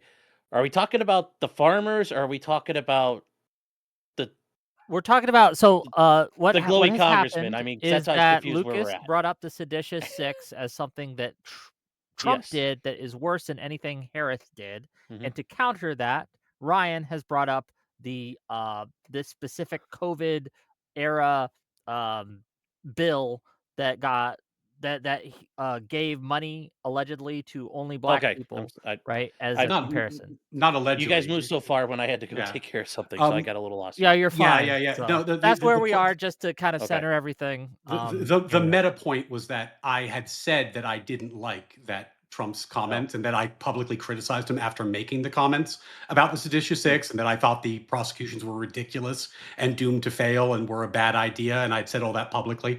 And then they were saying, well, if you're going to say all that publicly, how is it possible that, you could think that Harris wouldn't be better? And I'm like, well, because there's other stuff.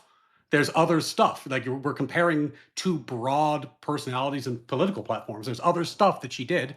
And by the way, the COVID farmer example is just one of many. If I was going to list more, there was the affirmative We action agree. case before the Supreme Court. There was the attempt to enforce diversity quotas on Fortune 500 companies. There was another COVID program that had the same thing. And then, by the way, when she was on the campaign trail, when she was losing the black male vote, she promised to give forgivable loans only to black men.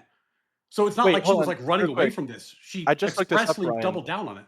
I just looked this up. There was more money just given in general to regular distressed borrowers for farmers than they were specifically allocated to farmers who had suffered discrimination.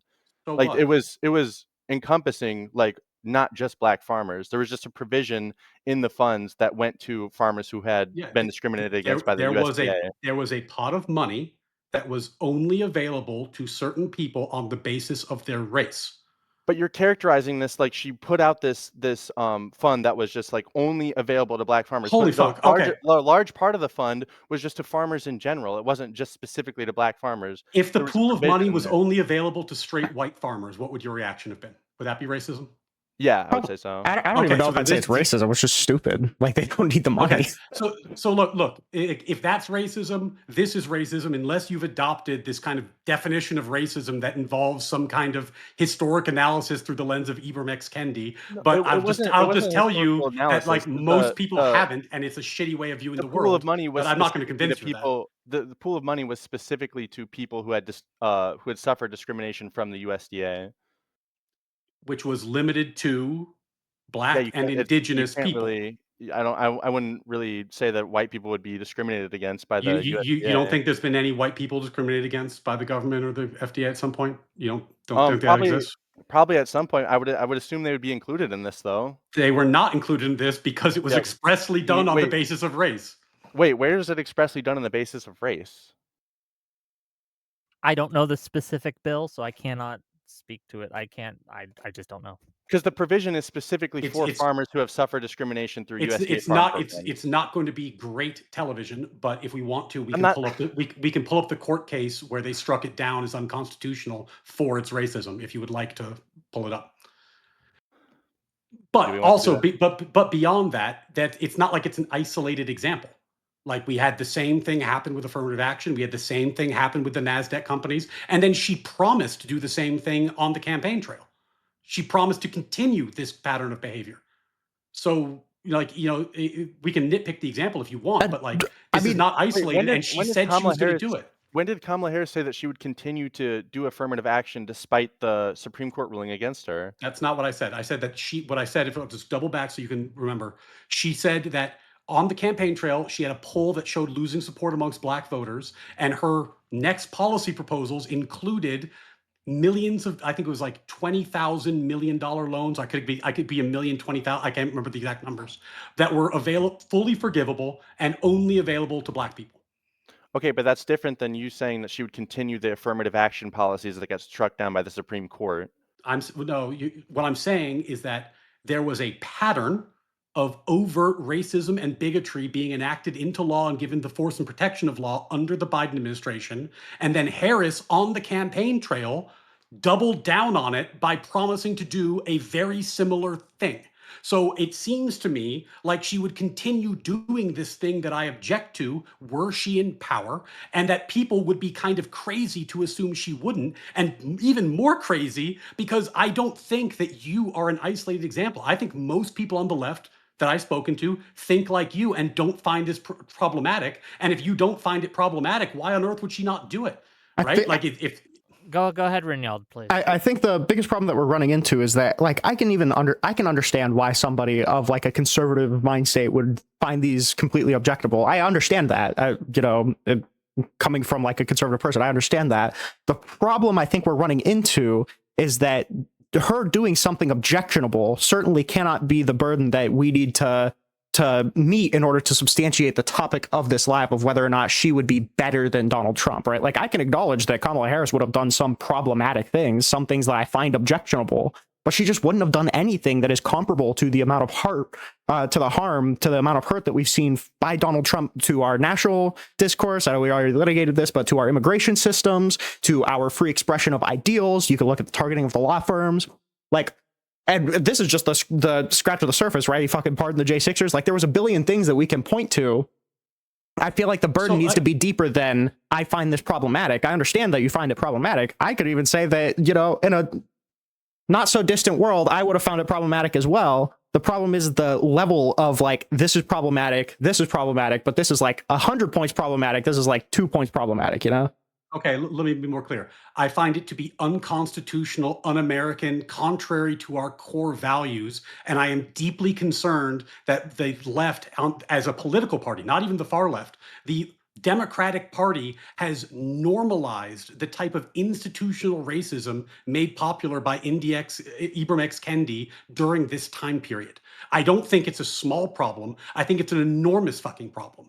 I think that it is not acceptable for the government to act in that way. It is not acceptable for the government to do the things that they were wanting it to do. And the fact that it is only acceptable, as your debate partner has admitted, because it was targeting white people is kind of a shitty excuse.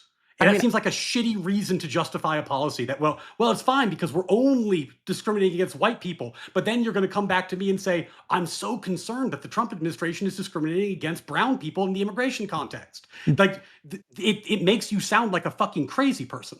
Genuinely, I can meet like 90% of Trump's administration's policies with the same amount of rhetoric, with the same amount of conviction, right? Like, the idea that this is like fundamentally anti-American. Do you agree that like the EO targeting the law firms, like refusing to administer grants because they came out against their administration, that's also like corrosive to the American ideal of freedom of speech? It was bad from a freedom of speech perspective. It was good from this, by the way, and just sorry, this is going to be a little annoying, but I have to put a little bit of a disclaimer on this. I am a practicing lawyer in New York. There are limits to what I can say about this topic.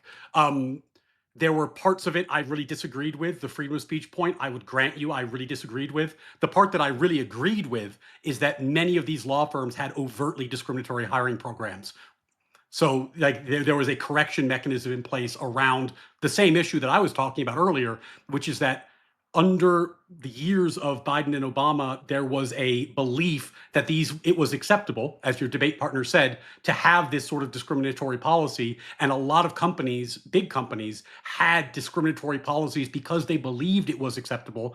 I don't love the way Trump did it, but I do like the fact that he made it clear that if you discriminate against people, even if they're white people, we might do something about it. And that has changed the culture and changed corporate culture. But I do apologize. It's a little bit unfair because I can't get into the weeds. I can't get into the weeds on that topic. Yeah, there's just limits on what I can say. I understand that. I have a rebuttal, but I'll spare. All right, because that is a little unfair. So we could go to a different example of him trying to attack First Amendment rights if we really want to.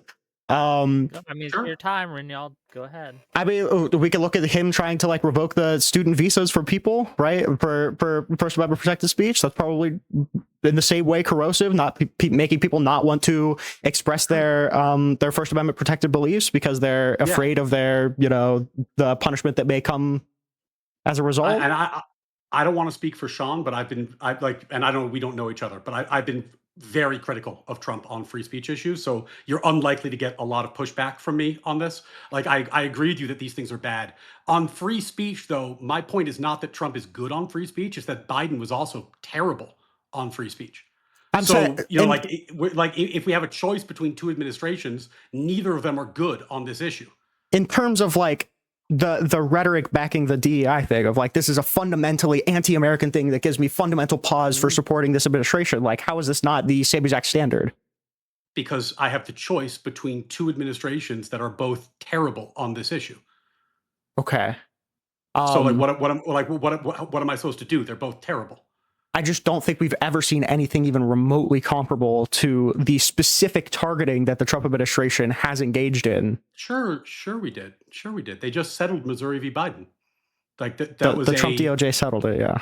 Yeah, but that was a. It didn't just for my clarity, didn't get knocked down in SCOTUS By the Supreme before, Court because they couldn't just a demonstrate new- harm. Yeah. This is just a new kind of. He did it sta- again because he got a friendly government, and the Well, government settled because they're all Wick, Republicans now, I know you like to moderate. No, I'm just asking for a fact claim, right? Is that not true? That is true. It is true that it failed at the Supreme Court for standing. But here's the thing, and since you're joining in the fray, No, I'm not joining, I know I'm asking a question. like Wick was very concerned, for example, about the jawboning of Jimmy Kimmel. But that's what Missouri v. Biden was about. It was about jawboning mostly conservatives across the country. But the difference between them and Jimmy Kimmel is that they had no redress. They had no lawyers. They didn't get their day in the sun. They didn't get like the biggest ratings of their life after a couple days. They were just banned from social media and they didn't know why for years. And so, yeah, that's pretty bad on free speech level to jawbone social media companies, to ban and shadow ban conservatives en masse. We're talking about thousands and thousands of people. It's pretty bad. So we can even say it's pretty bad. Is it I'm gonna bring up another example because there's so many. Like, are you familiar with like the executive order targeting Chris Krebs specifically for criminal prosecution? I don't know. I'm not. Go ahead. I'm not familiar, but you can let me know. Yeah, well, he signed an executive order directed at Chris Krebs for political prosecution. Like, literally, signed an executive order targeting this person. Like, isn't that like a level of targeting that we didn't see under? I don't even know if we've ever seen that under a Democrat or Republican, for that matter. Are we leaving free speech, or does this have a free speech component that you're getting to?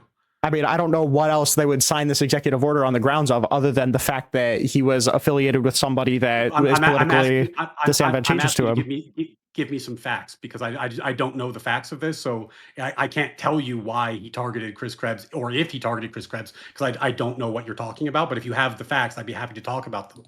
But I guess this is like, I've heard this criticism in various forms. I can't speak to Chris Krebs because I just don't know. Sean, if you do, please cut me off. But what I would say in general is that there's a thing that happens where, like comparing Jimmy Kimmel to Missouri v. Biden, there's the targeting of Jimmy Kimmel. It feels overt and feels gross, and people get really riled up about it, and it causes a lot of emotion. And I'm not going to defend it because I thought it was a shitty, stupid, bad from free speech perspective thing to do. But then targeting tens of thousands of Americans who have no recourse and didn't get their moment in the sun is like not a big deal, or is like a lesser of a big deal because it was less overt. Like, I think it's actually a bigger deal. I think it's a bigger deal to censor silently, because when you censor people silently, we don't find out about it. We can't do anything about it. Like, censoring in the dark is the scariest form of censorship. Response? I mean, I feel like just in terms of proving because like when we say silence, or like banning in silence, or like kind of silencing in the dark, I feel like we're pulling a lot of legwork to assume that we can tell the state of mind in terms of revoking people's First Amendment rights to the same degree in both situations. Whereas Donald Trump will come out and say, this person is my political opponent, and I'm going to assign an executive order to punish them because I don't like them politically. And the idea that like this kind of overt statement of intent from the Trump administration is comparable to the whatever happened with the Twitter files, or by extension in Biden v. Missouri. I feel like the comparison there is kind of lacking the intent there. I feel like the intent is a super, super important part if we're measuring like who has more contempt for these, First Amendment principles. Okay. So I had time to look it up, and Krebs was targeted because of his censorship of free speech. That's what the executive order says. So that's what the title of it says. Yeah. Yeah, that's the stated intent. He was targeted because of his, inappropriate censorship of free speech. So since intent matters, I'm sure that matters to you. So I'm aware of the technical grounds that they said that it existed. The problem is that like Krebs didn't do that, right? Like this could be a knowledge gap problem. The only evidence that I'm aware of that Chris Krebs engaged in literally any of this is just making the statement through DHS saying that the 2020 election was the most secure. That's literally it. That's all I'm aware of that would predicate this executive order. And if that is the case, that's all that predicated the executive order, that's certainly an attack on freedom of speech, right? Yeah, that would be. I would agree. But the question is, like, you're saying that intent matters, but then you're assuming best intent when tens of thousands of conservatives are silenced, and assuming worst intent when Trump targets somebody. And so this is the problem with focusing on intent. Like, I don't know that I would grant you that the Biden actions were, so intent free.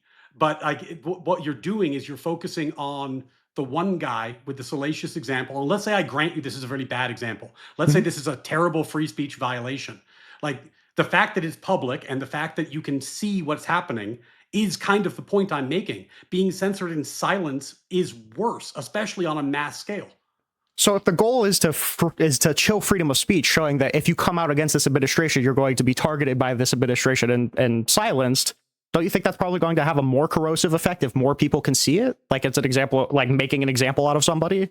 Isn't that like I'm pretty sure that was the main argument that was made in the student visa case, that it's a chilling effect on speech. I want to make sure Sean gets a chance in. He's been. No, I mean, the smell of blood goes far regardless of what's going on, whether it's a covert activity, like people know and people realize what's going on. So the idea that, we're overtly and openly doing it, like, okay, yeah, that's very different than how the government's typically operated. But the government, the U.S. government has a long history of retaliating against people it feels where whistleblowers have done things inappropriately or gone after whoever.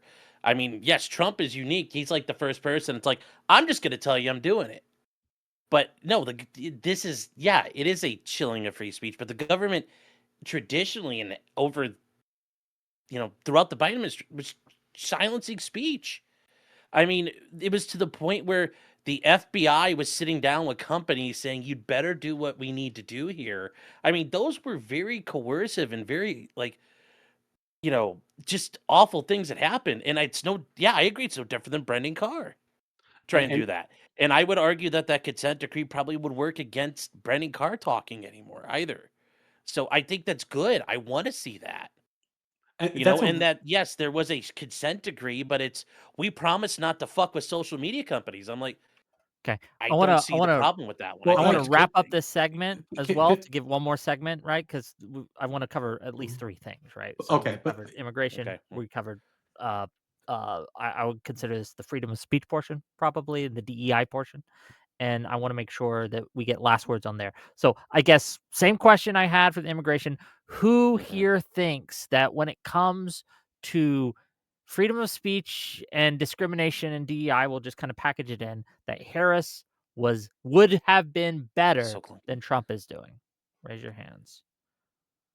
Okay, no, you're not. Well, I'm sure she would have been better at DEI. She would have done DEI, but she would have been better at DEI. No, we're better on the subject of DEI. So if you think DEI got abandoned, added to the long list of things Harris is better at. Sorry.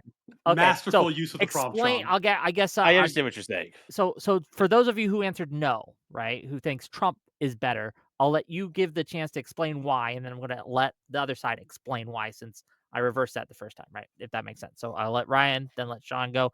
Keep these brief, and then we'll let Lucas and Renyon go. Go ahead. I mean, the argument I made was that Harris was overtly and Biden were overtly discriminating on the basis of race. The response I got was, yes, that's okay. I don't mind that. So I think on that point, it obviously the audience can decide for themselves if that's the sort of thing that bothers you. But if it does, they're clearly worse. On free speech, neither of these sides are getting a pass from me. I think they've both been disastrous on free speech. I will say, though, piggybacking on what Sean brought up, the consent decree that came out of Missouri v. Biden is a big victory for free speech. That's a 10-year enforceable order where if the government goes and is jawboning and silencing people on social media, you can go to court and you can get it enforced and say, thou shalt not do that. And it will extend well beyond the Trump presidency. So that's in my mind a good free speech win, and I'm glad it happened. Sean, please. Yeah. Oh, sorry. I thought. Yeah, no, Sean, I'll let their side go well, first, and you guys get the last Uh, word on this one. Sean, go ahead. Yeah, I mean, that is the one thing I will say. I know people are very skeptical of that, but I think it's, that is a big win, regardless of who you are. That is a massive win for things. Yeah, no, but Trump has done a lot of things I don't like. Yeah, I don't like them. Overall, do I think he still would do far better for things in this regard than Kamala Harris would have done? Yeah, I still do. I still do. I mean, I don't. She did nothing to inspire confidence in me. She never came out pointing out like, "Hey, yeah, we shouldn't have really been involved in that. We should have really clamped down on the FBI doing this. We should have come out and said this is unacceptable. We don't agree to it at all." The DOJ prosecuting what's his name?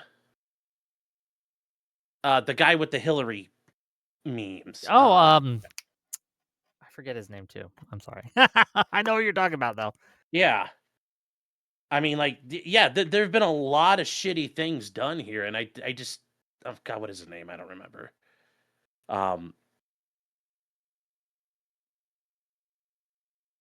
We'll figure it out. But We'll yeah, figure it out. it's just Let's- it's. But we are seeing that, and like they tried to prosecute somebody and they couldn't. That guy they did, and they tried to put him in prison.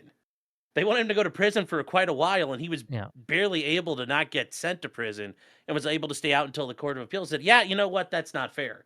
I mean, that is insane right there. Like the guy almost went to prison for a meme. So just to be clear from both of you, and just a one word answer here, please. And this is to Ryan, to Sean on free speech specifically. I know you may say both are bad, but which is worse, Harris or Trump? I think the Harris administration would have been worse. Okay. Same question to you, Ryan. You're muted. Ryan. I've pushed talk. I censored myself. My fault. Yeah, I mean, I don't.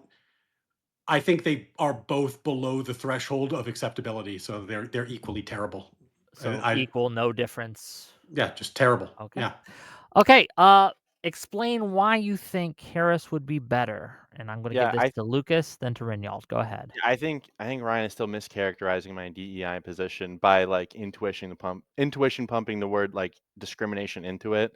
Like we discriminate against people all the time. Like we discriminate against people who want to walk into stores naked. We discriminate against like people who are coming to the country who are like terrorists, right? There's obviously levels of extent to discrimination that are like acceptable and unacceptable. Yeah, I think Trump was easily worse on free speech. We never saw anything as harmful and as severe as like trying to call for the death of Democrats for their free speech, or like the revocations of the student visas, trying to deport people for their free speech as well. Okay. Rinnycast. Yeah, I feel like we also kind of lost the point of bringing up the First Amendment problem, because the reason that I brought up the First Amendment problem is that Malali brought up DEI as an example of this, or Kamala Harris and Biden's administration engaging in like, completely constitutionally impermissible, horrific, corrosive policy. And I'm saying, even if we were to grant that framing, I could say the same exact thing for like a billion different policies that the Trump administration has engaged in, like their policy on freedom of speech. I think this is probably worse in terms of like contempt for the Constitution and brazenness in doing so, both in the case of comparing it against DEI and comparing it in the case of Joe Biden's alleged, violations of the First Amendment. Okay. Yeah, go ahead. Finish up. If you're not done, I don't want to. I just think the examples from Trump is worse, and it's more clear. Okay. The third topic I'm going to pick, because I know you guys picked the immigration, you guys picked the freedom of speech DI thing. I'm going to pick the third topic for you guys, and the final topic, and then we'll wrap up. The economy. Who would be better right now for the economy as a whole? Trump or Harris? And I want to give Ryan first word on this one, and then we'll go around. Yeah, I think that and this is going to be at the risk of annoying Wick, but I think that what I'm seeing from the Trump administration is a recognition of what our long-term economic problem is and how to solve it. The long-term problem that America is going to have is that China has infringed on us economically and is setting up the death of the not oil for the United States, but the mandate that oil be traded in U.S. currency. And with the death of the petrodollar comes massive, massive trauma to our economy. What I've seen from Trump is an attempt to realign geopolitics to create American hegemony in a new way. Is it working?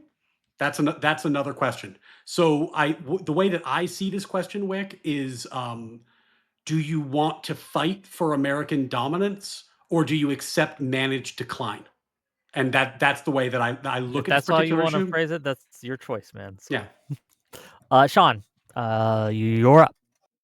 Well, I mean, I think we're seeing it right now. The challenge to, I'll use it just the petrodollar. I mean, we're seeing the beginnings of that showdown are finally coming to fruition, and it's almost, well, you're saying the economy. It's like the situation in Iran is really driving this right now, kind of accelerating it. No, it's how do you deal with that? What do you need to deal with that? What's the intent? What's the plan here? I think Trump is probably the best at that. You know, I understand that. I think Kamala Harris would have been focused on dealing with Russia, which I'm not really too worried about a bunch of half-drunk sister fucking orcs out in the Siberian wilderness. I'm a little more Jesus concerned Christ. about China. What's that? Well, I'm sorry. Go ahead. It just I mean, threw me I'm for sorry. Are you part the Russian? description. Threw me Sorry. for. No, it's fine. You can say it. Okay. Just threw me for a loop. Okay. That's all. Well, He's not Russian, but he's still offended for some reason. No, Ask him it's just why. it's weird. Like I didn't expect it, but go ahead. That's okay. it. Okay. Because he's Sorry. an Well, orc. yeah, I was gonna say if you're part orc, I'm sorry. Not lactoid. Okay, what are you talking about? But go on. But no, I think it is coming to a head here. I do think though that I this is managing the economy though. I think whoever really is going to have I think there were going to be significant problems for whoever takes this economy at this point. It's a lot of problems. I do think Pam Bondi's moronic line of the Dow at 50,000, like, okay, cool. The Dow's at 50,000. People buying houses is damn near impossible. Like, there's so many issues here. Actually, I guess I'll revise that. I don't know who would be better on that at this point because I think whatever Kamala might try to do, I don't think really would necessarily result in a better. We probably there'd be problems, just different problems at this point, and I don't know if those problems. I think those problems would probably be similar in scope. It's just now a matter of this is Gotcha. where are you going to go back to the beginning of this problem at a lot of things. So I don't know who would be better at this one, actually, honestly. Lucas. Yeah, I think obviously I think Kamala would have been better on the economy. I think Democrats tend to be more in favor of balancing the budget than Republicans. I think expanding social safety nets are pretty good. Kamala wouldn't have tariffed the whole world. I think tariffs are pretty bad. I think it's a fantasy to think that the U.S. will be able to domestically produce all of the things that we import from countries like China, and it just won't work. Fair. Rinyald. Yeah, I'm going to speak with low conviction because I'm not an econ guy and I'm not going to pretend like I am. But the most clear example of why I think, like the specific extent to which Harris or Trump would be better, I'm not even really certain. It seems like, under Biden, we didn't see like any huge dramatic shifts other than, pieces of legislation stimulating, particular like manufacturing within the US and like the promotion of green energy, which I generally like a lot. I think the tariffs have been pretty obviously bad in a lot of obvious ways. But like in terms of the specific policies, I'm not going to pretend like I'm, well versed enough in order to say like, give a super in-depth, understanding of it. However, I will say I liked the kind of policy specifics I saw under Biden more than what I'm looking at right now with the tariffs. Can you give us I'm an in the example same boat as just so we there. can crunch on it, and maybe we could start the open discussion portion on this here. Give us a specific Bidenomics policy that you thought was superior to Trump's. I think the CHIPS Act was really good. The CHIPS Act was everything Trump is like trying to do with China by like domestically producing things that we don't want China to be exporting to us. I think it worked really well. It created a lot of jobs. I don't know the specific numbers on it because I'm also not a big econ guy. But that's a policy I liked from Biden. You said something earlier that I just don't want to lose the thread on just because I was confused by it. You said that you thought the Democrats were both going to expand the social safety net and be better on balancing the budget. Aren't those You can opposite do those things. considerations? Yeah. Well, how do you balance the By budget while spending cutting, more money? you can cut spending in other places or raise revenue in other places as well.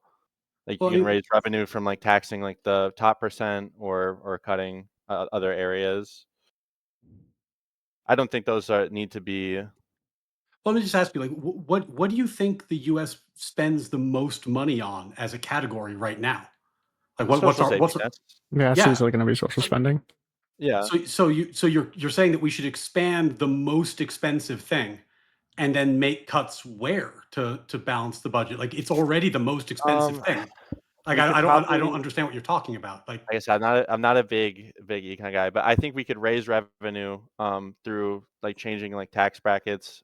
We can do like corporate taxes. I think those might be good. Um, we have corporate taxes. Raising, I think, is what he's saying. Raising corporate Yeah. taxes. Okay. yeah.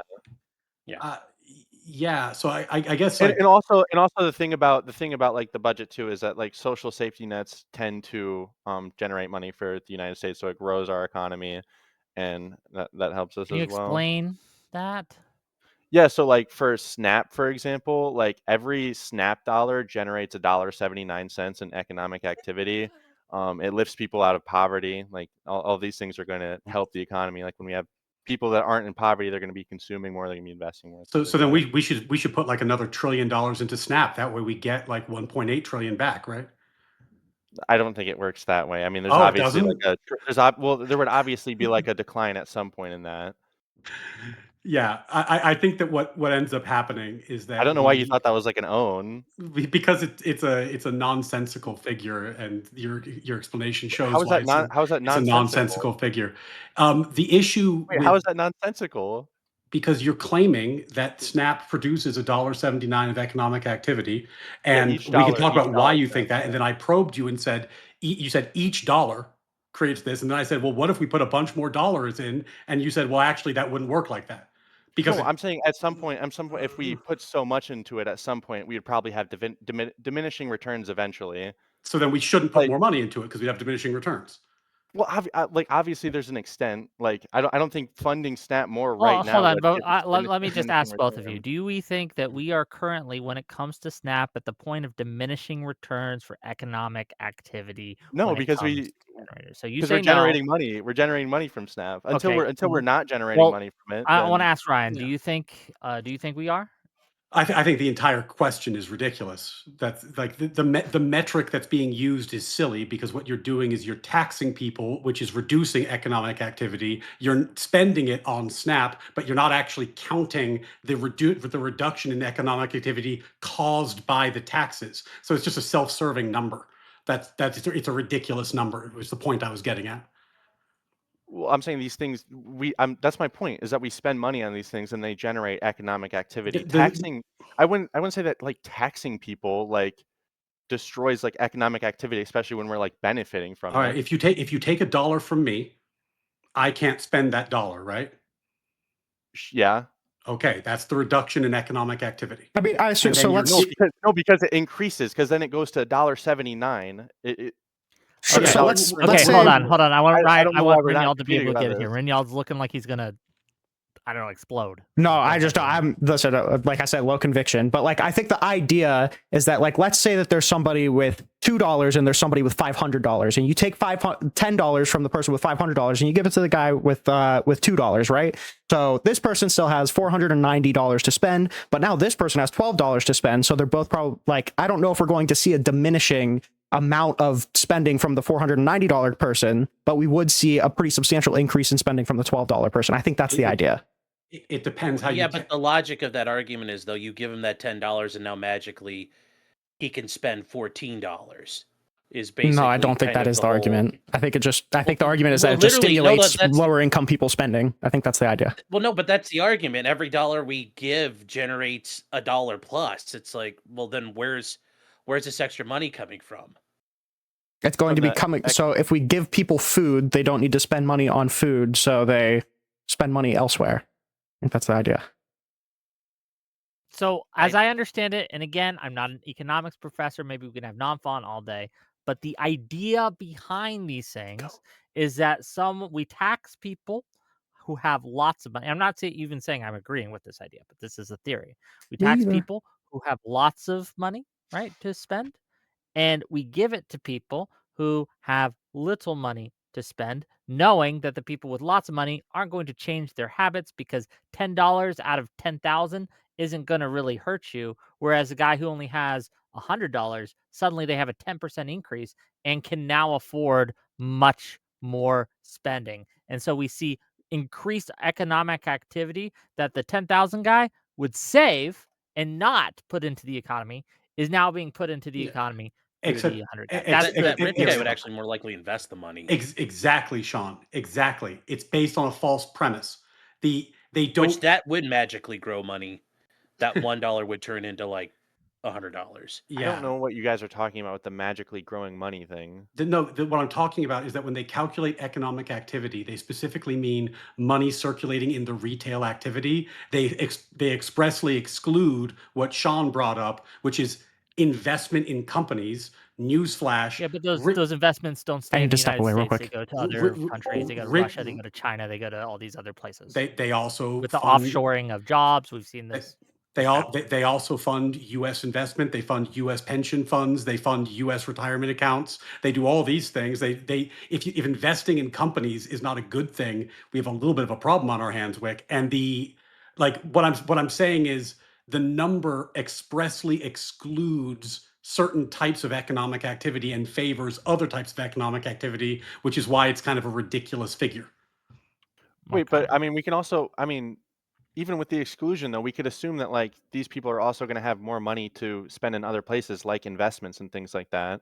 Like if somebody isn't worried about spending like however many thousands on groceries a month, they could put that in like a Roth IRA or like an investment thing. I don't. You think a lot of SNAP beneficiaries are investing in Roth IRAs? Yeah, sure. If they have more security in their finances. If they're investing in Roth IRAs, I think maybe we shouldn't be giving them government handouts like that. That seems like if what do you mean? That doesn't make sense. Like, why are we giving free benefits and resources to people who don't need them? It's supposed to be an assistance program. Well, like I said, SNAP is going to these people who are like lower income. They do need these things. But in your hypo, they're investing in Roth IRAs. Like, I don't know what you're talking about. I'm saying they're investing since they don't have to like spend all this money. You're arguing they would invest things. That money because now they have more money to save. Yes, exactly. Yeah, I don't know. I would say I don't think. I mean, and I'm not gonna like people like, if you're the point you're using Snap, I mean, that's not good. Like, things aren't going well. Like, I don't think that's really going to. You need to do a significant amount of economic development probably to get people to want to do investment that would be beneficial to them in the longer term, because it's just a supplemental program. So it's sure. I mean, most of the people still receiving SNAP are still below the poverty line, are going to be struggling with it regardless. Sure, but people who are getting like, I have to respond to that real quick. People who are like getting assistance are probably, I would say they're probably more likely to be investing than if they were spending all their money like on groceries and necessities. So here's a fun SNAP story. It's an anecdote. Take it for what it's worth. I was traveling for a trial, and I was in a CVS in a town that I was not familiar with. And it was almost Easter, and there was a lovely woman, and she had lovely children. I'm happy they got to have a nice Easter. But she was bringing up these Easter baskets that were, it was a basket with a stuffed animal in it. And in the basket, there were some jelly beans and the stuffed rabbit. And she got to the counter and she said, "Can my SNAP benefits cover this?" And the cashier said, yes, because of the jelly beans. So Sure. yeah, it's I guess that's the economic activity we're stimulating. We're we're taking taxes, we're giving it to people. There's no check on what they purchase, and then they can buy stuffed rabbits and jelly beans with the funds. Sure. Yeah. All right. W Well, Wait, would if you that, Okay, wait, hold on. great. Oh, On would for you disagree would you disagree that well, let's would you move. Let's disagree that move most beyond. benefits are Hold on. going Hold on. going Hold to on. I don't food? want to. Do you think that they like I think we're getting stuck on a snap debate, and yeah, it's that's fair fine. because it matters, right? You didn't But invite me to the Snap debate, Wick. You invited Gen Z attorney, and you Gen Z did scorned very me. well I on had that all these debate. talking points ready for it, and then Gen Z did very well on he that did debate. great. He did great. I miss him. He started his own law firm, by the way. I heard. Yeah, he's But crushing it. yeah, but I wanna like focus on the economy as a whole, right? Like, and just kind of to talk about again who would have done better, Harris, because the economy is more than just the GDP. The economy is more than just our budget deficit or budget surplus. Um, it's about how much money's in the average American's pocket. It's about how much groceries cost. It's how much gas costs. It's about how much economic development there is into America and economic investments and things like that. And I wanna just kind of get a real idea. And we're kind of running down the clock here. We only got about a few more minutes. But I guess I just want to hear from each of you. Why would your preferred candidate be better on that? I'm just really curious. Well, actually, what would Harris's in these guys' minds? What would Harris's economic policies have been? Fair Because question. Go because ahead. part of the issue with the debate like this is that we're kind of it's kind of a I don't know I don't want to say a straw man, but it's kind of just like an idealized figure that we never actually got to see, so it's all hypothetical. So Mhm. what do you guys think she would have done that would have been good for the economy? Yeah, I mean, it'd probably just been like the standard Democrat policy making. Like we agreed earlier, it'd been a continuation of Biden policies. I liked Biden on the economy. I I mean, think generally, I actually did disagree. I did disagree with her unrealized capital gains tax, but yeah, that seemed that's bad. like such a small thing I mean, in the whole picture. we can look at like That's she actually a pretty big deal. specifically. But continue. It's a big deal, but I mean, like the Yeah. reason that it's not as big of a deal is because she just doesn't have much capacity to actually have that happen. There's no chance in hell that would have gotten through Congress.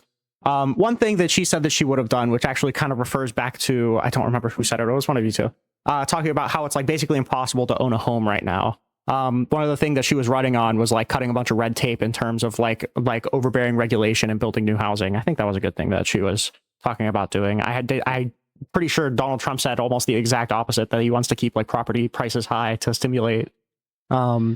people keeping their properties. I think that's an example of Harris doing better.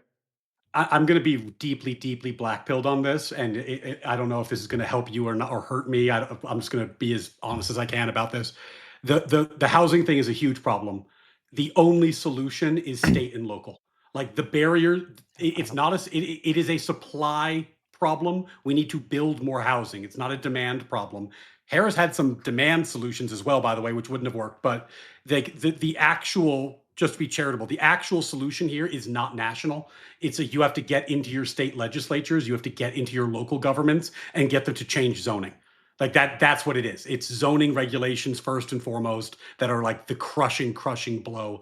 At the federal level, they could lessen environmental regulations, which would be Okay. helpful. Okay. But I mean, that's even in kinda terms it. of Hold on. Hold on, yeah, Rinnycast. Hold go on, ahead. Rinnycast. I Mhm. know, but we have time crunch here, and I want to make sure everyone gets closing statements, and I want to make sure I get to these super chats. So here's what we're gonna do. Wick, I We heard are you don't do going. super chats. Yeah. Well, super chats matter. They We'll come I matter. back heard tomorrow. I heard you heartlessly skip them and you make I people come back the next Wick's day. not I in this for the did. money. I am actually. I felt Monster. really bad about it too because people paid me quite a bit of money to say things last night during my panel, and I just look.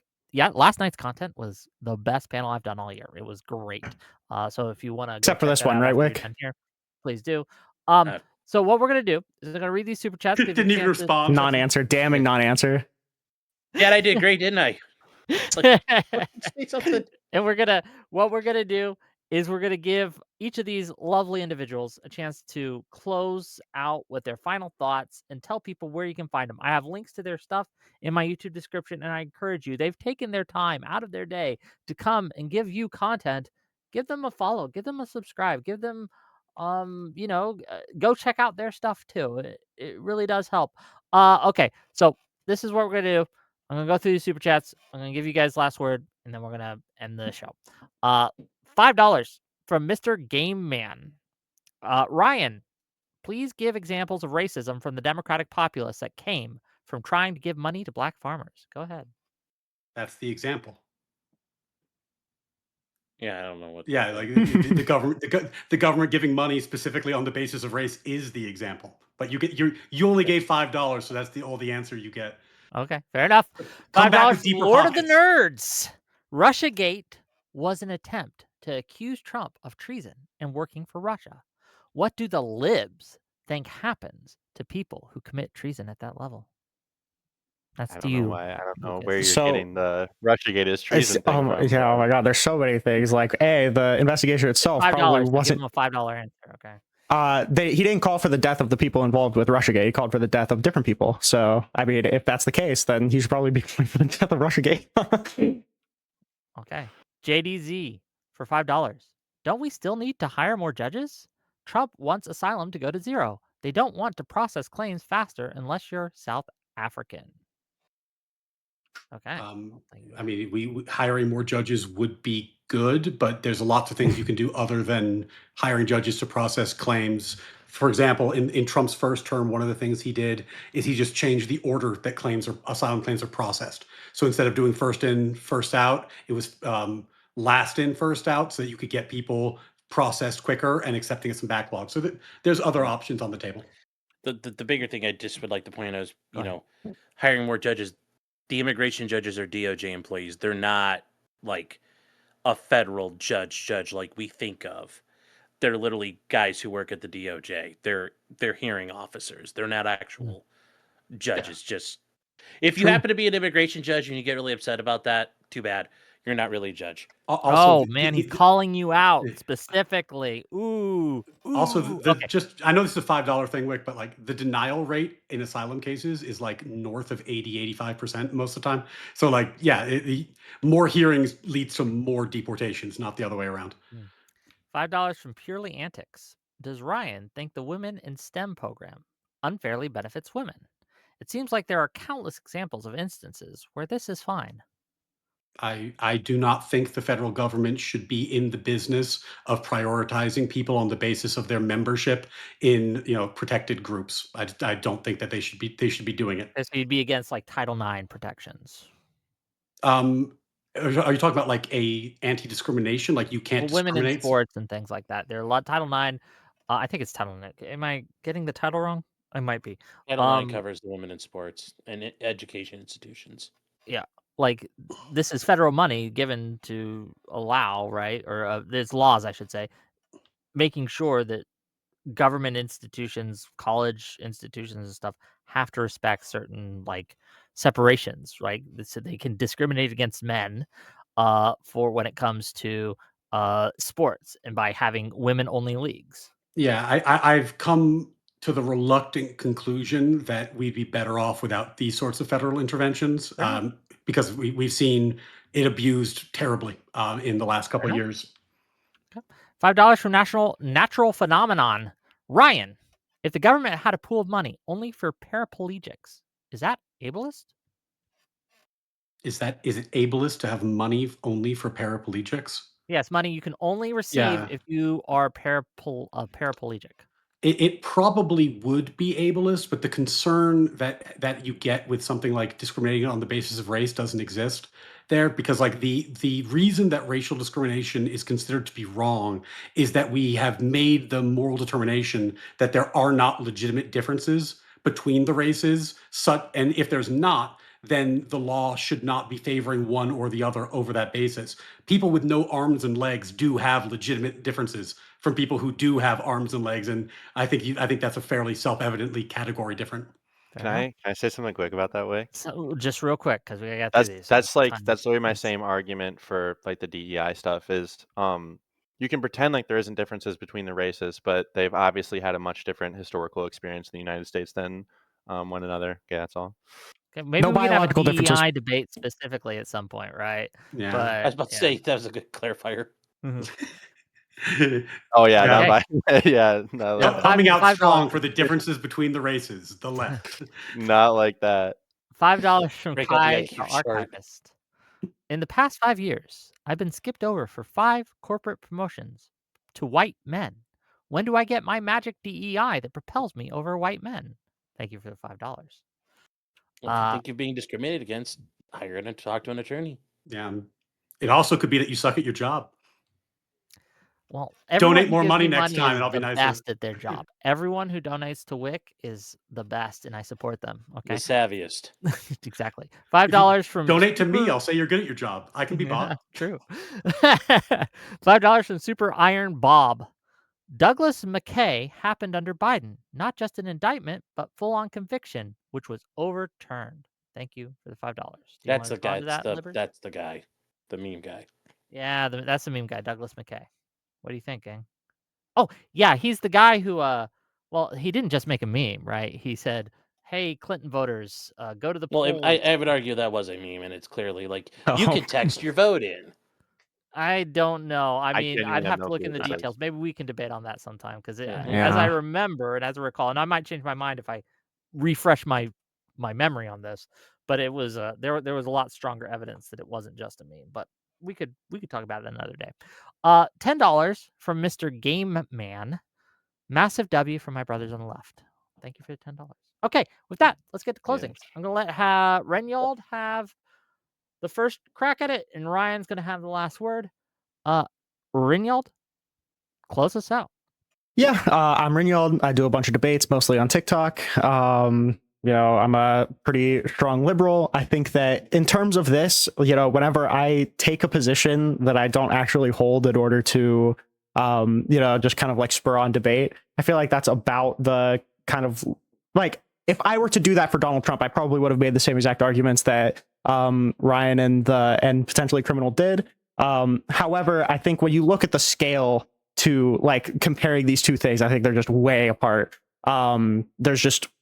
It's not even close. I don't even think it sounds convincing, the idea that like DEI policies justifies for like the torture of people in foreign prisons, the pardoning of the J6ers, the targeting of law firms to chill free speech, like all of these different things. These are only the examples that we got into. We could have been here for a day and I could have still been bringing new examples. So it just kind of is what it is. I appreciate Lucas for using me as a fill-in.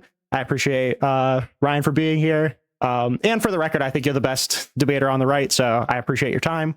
Yeah. Okay. Well, thank you.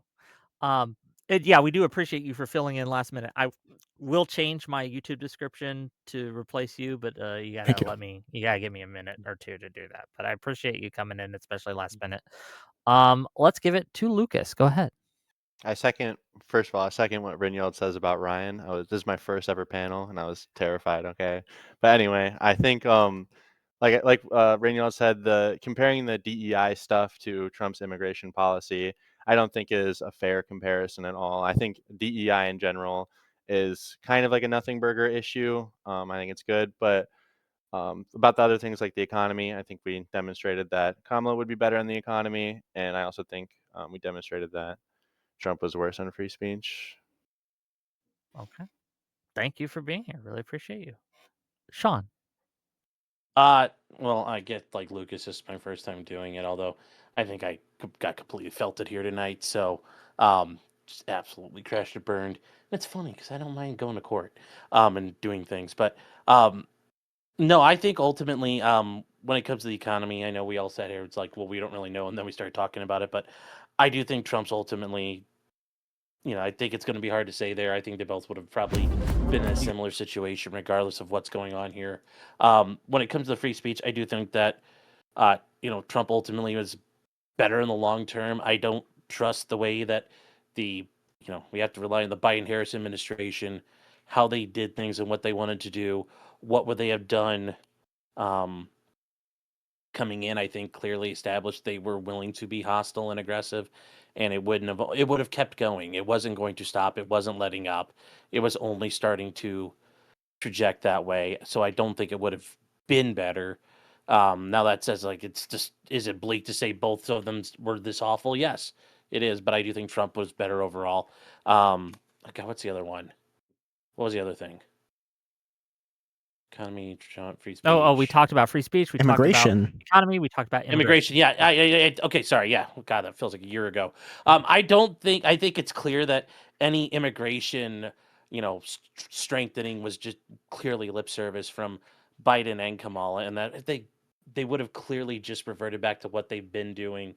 And I think Trump is probably the only, I will say, it's any of the Republican presidents or any president to be serious about immigration reform. It's always been talk about, oh, well, we'll work on the border. He's the only one who's actually tried to work on the border, and actually to the point of like throttling, throttling any crossing. So I think Trump has done far better than Kamala Harris would have done at that. Well, Sean, thank you for being Mhm. here. Yeah. I'm sorry we were kind of intimidating. I didn't mean to be. I hope we're not scary, No, but we'd love to have you back. it's. I was scared too, bro. Probably the size of my arms. That's probably what did it. Well, it's all It's good. scared No, it's together. fine. Wick, No, don't but be we- nice. Don't be nice to lawyers. We turn into gremlins. It's Well, like we'd love water. to. We'd love to have. You know what? I have a lot of lawyers that come on my show, like a lot. There's like you, Lactoid, Gen Z, Pisco, Kafka, Esquire. Lactoid's a Like, lawyer? there's a ton. Yeah. Lactoid's entry? Oh, I didn't know that. Yeah, Diehard originalist brother. they're all lawyers. I don't know why there's so many of you, but you all like to come on my show. But it's okay. We still love you. You had Ryan. had a show about arguments, and then you're like, why do lawyers show up? Weird. I know that's a silly question. Go ahead, Ryan. Well, Close us first out. of all, thank you everybody for coming out. It is weird to do these WIC panels. I think the first one that I got on, I had Destiny and Pisco yelling at me. So like I know what the experience is like, and I appreciate you guys for doing it and coming out.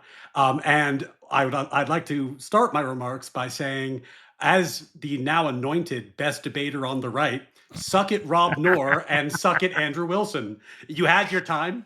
It's too bad, but the panel has spoken, and this is where we are today. Look, it's very hard to do comparisons between like presidents because it's such a broad category. It's even harder to do comparisons between the current president and a hypothetical president where we don't really know. We're just projecting what she would have done and we're trying to guess. It's a tough thing to do. But just like there's any number of criticisms that my friends on the left could have raised about Trump and they didn't have time to do, there are numerous criticisms that we could have raised about Harris that we didn't get to. The one that comes to mind, and I'll just close on this, is how ridiculous the judicial appointments got under the Biden years. Sean and I covered a case recently. I swear to God, this is not hyperbole.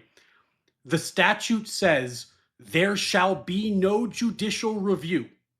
And yet, this Biden appointee was able to interpret that language to mean there will be judicial review, and I am barring the Trump administration from taking action. Like there's wildly bad judicial appointments coming out of the Biden administration that are toxic to the rule of law in a way that is difficult to explain to non-lawyers, but we didn't even get to talk about it today, so that'll be a topic for another time. But I appreciate you all, appreciate the time. My channel is Natural Law with Ryan Mullally. We are swollen with viewers right now because Sean's friends came over. Sean, you should come hang out. I'm a boomer. Yeah, if you have time. But yeah, very much appreciate all of you. Come drop by the stream. We have fun. And if you hate what I say, come by the stream. I'll ignore you. And then you can pay me to read the comments you hate. But, so we have a system. It'll be fun. Gang, thank you, Ryan, for being here. Always appreciate when you come on my show. If you liked my content, if you want to see more of it, hit that like button, hit that subscribe button. We have conversations like this all the time. We got some great shows coming up next week. We're going to have on Lactoid versus Kalinda on the subject of Ukraine. And we got some other things cooking. I'm trying to get IRI on the show again. It's been a while since he's been here. And so we're trying to tempt him in and get something going with that. We're probably also going to talk more about the lib stuff. I know we've talked about the lib stuff a lot, but I don't know their positions. Who's supporting who on Ukraine? Lactoid is super pro-Ukraine. Yeah, pro-Ukraine Lactoid, famously. He's not pro-Ukraine. Don't listen to those liars. Okay, he is very anti-Ukraine. Okay, he's very pro-Russia. Kalinda is the opposite. So, okay, I just didn't know, You're so fine. I was curious. Okay, with that, we're gonna wait. Bye, everyone. Bye. Okay, stream's off. Yippee. Thanks again for coming. I Yeah, hope you thanks guys- for Thanks for having having us. me. Hope you'll have us on it. Hope you'll have me on again. I sometime. apologize. That was You're fine. It's all good. I had a trial last week and fucking won a trial, and that like that's like no problem. But doing this, I'm just like, Okay. I don't know if I'm supposed to be there for that. That was fun. I had fun. Last minute. I need to settle my ass down. God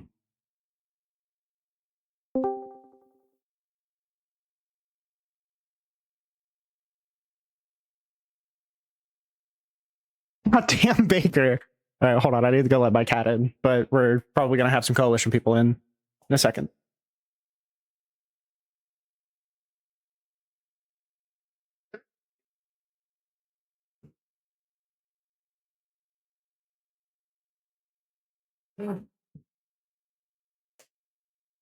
Stream's down on his side, so because you need to be debate Andrew Wilson. Yeah. Okay, I'm tired. Wasn't expecting a debate with Mr. Mullally today. However, I had fun.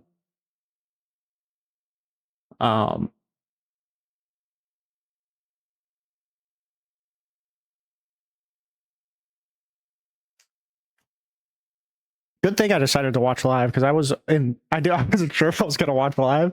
The only reason that I knew that that I was being subbed in is quick.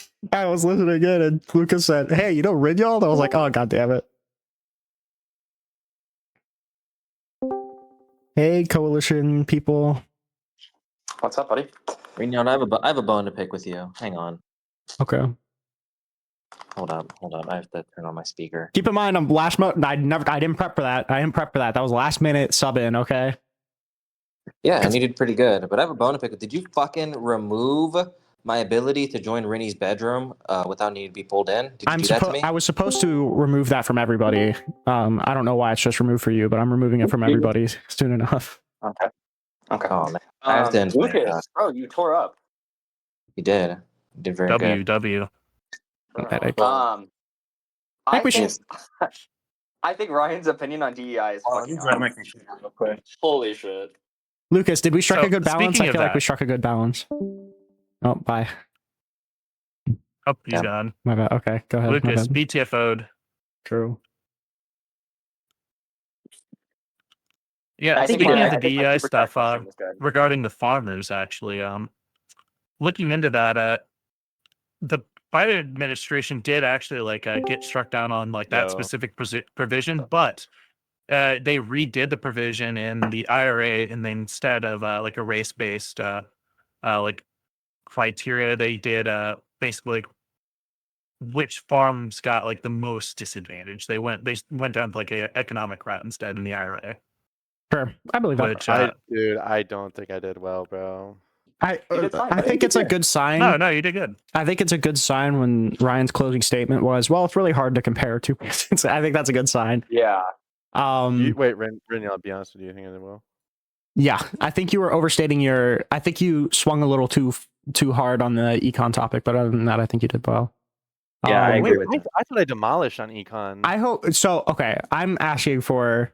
Do you think we struck a good balance? Do you think I tried? I was trying to be cognizant of not taking all the speaking time, but I acknowledge that I was on the one topic. Yeah, absolutely. Okay. I thought it was pretty equal. Okay, good. I'm glad because I um, know that I'm a steamroller. I killed him on econ. It was. I know I did. It was two people talking past each other. That's the problem. Is that it derailed the conversation so far off of what the topic of the live really even was. I think that's the biggest problem. Is that opening yourself up for expanding social safety nets, which to the degree that Harris would have even done it, I'm not even sure. I'm not sure if she even wanted to super expand social safety nets as much as just raise taxes. My point was that Democrats and Kamala Harris would have expanded social safety nets more than Donald Trump, and I think that was where the More likely to, yeah, sure. Mm-hmm. Your snap point was I think you actually. concept. I think it would have been more effective to do the inverse, right? Where Donald Trump is more likely to shrink social safety nets because I think that's true, and it doesn't imply infinite expansion. I have a lot of stats on like the Medicaid, like the what would happen if we like defunded Medicaid. I have a lot of stuff on. I was ready to get into that, but Yeah. like, not to wait, be. was I being stupid, or was Ryan just fundamentally misunderstanding the SNAP benefits thing? Yeah, no, he was. He was. No, he Oh, absolutely. Well, I don't think it was a misunderstanding. I think that was purposeful. Potentially. Maybe. Really? Maybe.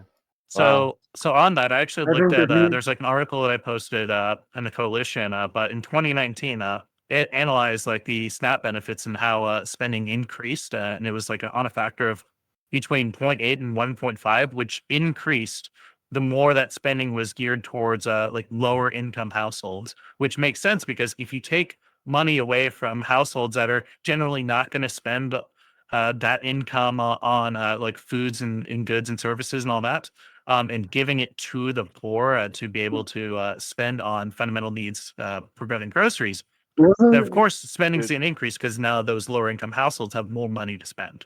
When he other said, There was a when he whole- said, sorry, you go. No, go ahead. When he said, go ahead. like, how could Democrats possibly manage the budget if they like expand, like, like that was so. Well, I think that was predatory. I don't think that was a misunderstanding. I think that was predatory because we opened saying that we don't have a super strong knowledge base, so that would be convincing with somebody who has like literally zero knowledge base. I think that may have been a little predatory, but that's just me. Maybe And I also had like a the I even comment, said, the kind of sorry, go ahead. I'm fine. You're muffled. No, his mic is just bad. It's not muffled. Yeah. I think my econ is better Bad than mic my equals thing. L. Got it. True. I think, But, I think my super chat question was so good. The one where he was like, Yes, the it was. one about the women's sports. Yes, it was. It was goated. Yes. That's an unhinged statement to make, especially the one after where he said Yes, that dude. the polling for the like Funding for Title paraplegic IX. people is ableist. What? Yeah, dude. That's like, on the discrimination thing, like that obviously sounded like bizarre to Ryan and the one guy, but because they laughed when I said it, but it was like I think it was like perfectly. My guess is that they were laughing in a similar way to where like they've heard that retort before, because I'm certain that that's a common retort, and that he was ready to address it, but Wick was cutting him off, so he just had to laugh to show the absurdity. I've done that before too. It's a good tactic. Yeah, but that was a good point. Like, yes, I agree with that point. Yes, even if you technically call this thing discrimination, not all discrimination is necessarily bad. So yeah, you can really tell. You can really tell that these guys are lawyers because they're like their whole thing. There was a lot of weasel language, bro. They asked, right? Bro, they asked really good questions, bro. Like I was not prepared for that. They asked really good questions. They gave really weaselly answers too. Like notice that fuck, I don't remember what the one thing was where it was like I mean obviously in the beginning it was a lot more transparent. We were asked like, isn't this obviously worse? And they were like, oh, I think that's inadvisable.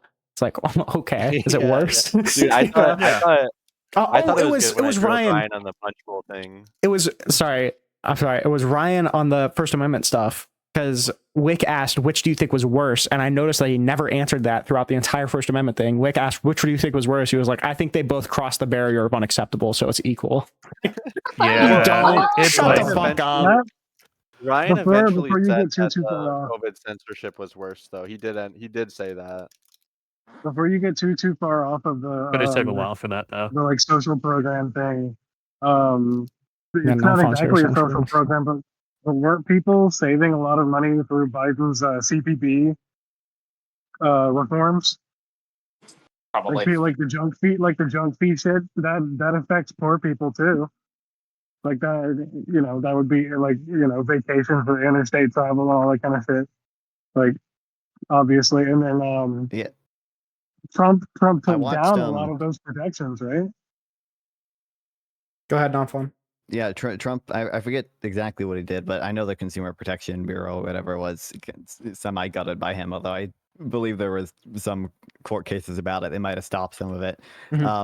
I watched, I at one point clicked on your stream and I heard Ryan mention discrimination shit, and I clicked off. Yeah, And then no, you gotta I do- like that Black Farmer shit. I said it in chat. I was like, I don't think that he would have brought up Black Farmers if Scratch was there.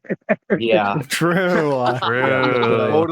He totally mischaracterized that thing, by the way. And when I Yes. actually looked it up, because Yeah, he did. I felt him weaseling out of it after I brought it up. He's like, when there's a pool of money. Yeah, when he bro. did that a little bit. Yeah. Dude, I think so. I think you guys blended really well, but I think Scratch would have been way better than Rinnycast would have. I really do, because I disagree. Damn. From the top, bro. I was excited. I was excited for Rinnycast. I know. I'm saying just for this conversation in general, because Scratch can deal with all that DEI and the econ stuff. You know, Rinnycast. He could have dealt better with the econ stuff. But to be fair, to be fair to me, all right, which no one's ever fair to me. You guys all hate me. But whatever, the one thing that I brought up, Oh, he just placed you. And you're like, nah, everyone hates me. the one thing that I brought up on econ, they coalesced to immediately, bro. Cutting the red tape for the housing thing, I knew that was money. I knew you couldn't deny Harris said it, and I knew that it would sparkle, and it did. They were like, "Yeah, that was bad." It did, yeah. Dude, oh my god, I thought I kind of I did really well in the border bill section specifically, because he's saying like. Because he said it was a bad bill just because of like the one provision that would like shut the border down, but like which by the way probably wouldn't have done anything at all. You better have not added it to the bill. Yeah. Like I don't think you would characterize a bill as being bad if it's doing like all these effective things and there's like one provision that you think is like slightly ineffective or is ineffective. Well, the problem was he was like completely overstating how bad it was. It's like in his worldview, it actually wouldn't matter that much.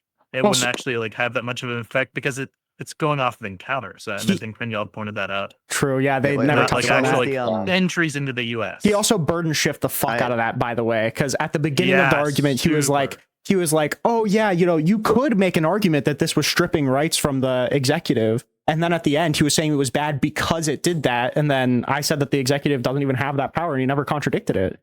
So I mean, well, no, he said that they obviously do and like never substantiated it. And when you brought up the counterfactual, he didn't really attack it. Right. That's what I meant. Yeah, sorry.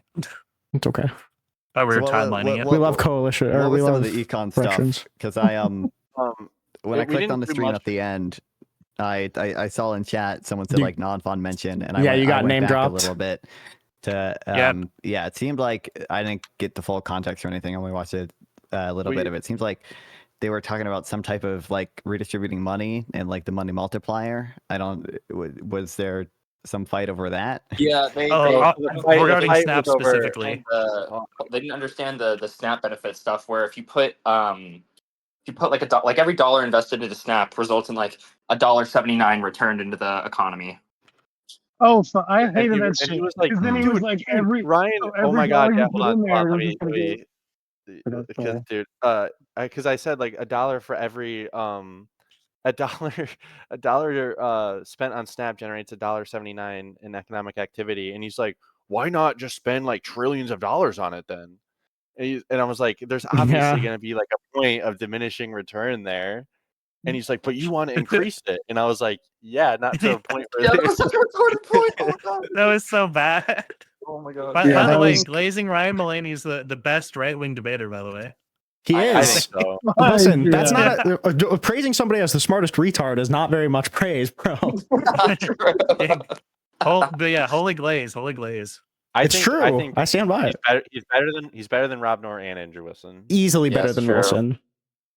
Dude, I gotta see one of you go against Wilson, because you're like, I mean, you're both kind of debaters, but you're both like relatively normal people.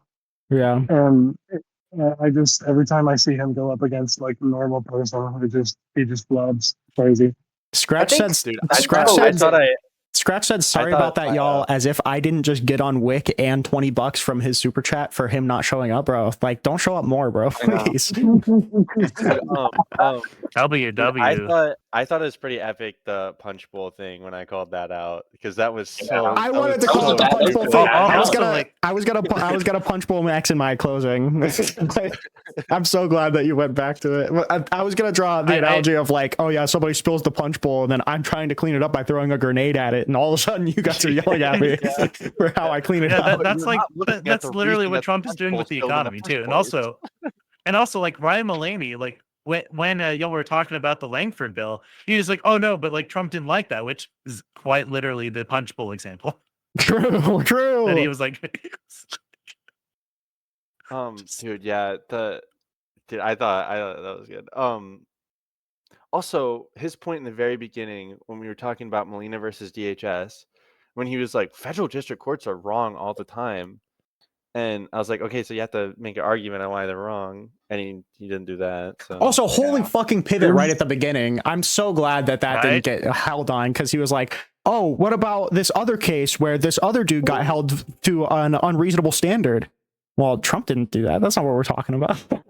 Harris didn't do it. Trump didn't do it. Why are you bringing this up? Like, there are different courts that do different things wrong. If this guy was the subject of it, whatever. Like, even granting that has nothing to do with what we're talking about right now. Also, Renyald, you really killed it on the Chris Krebs stuff. True.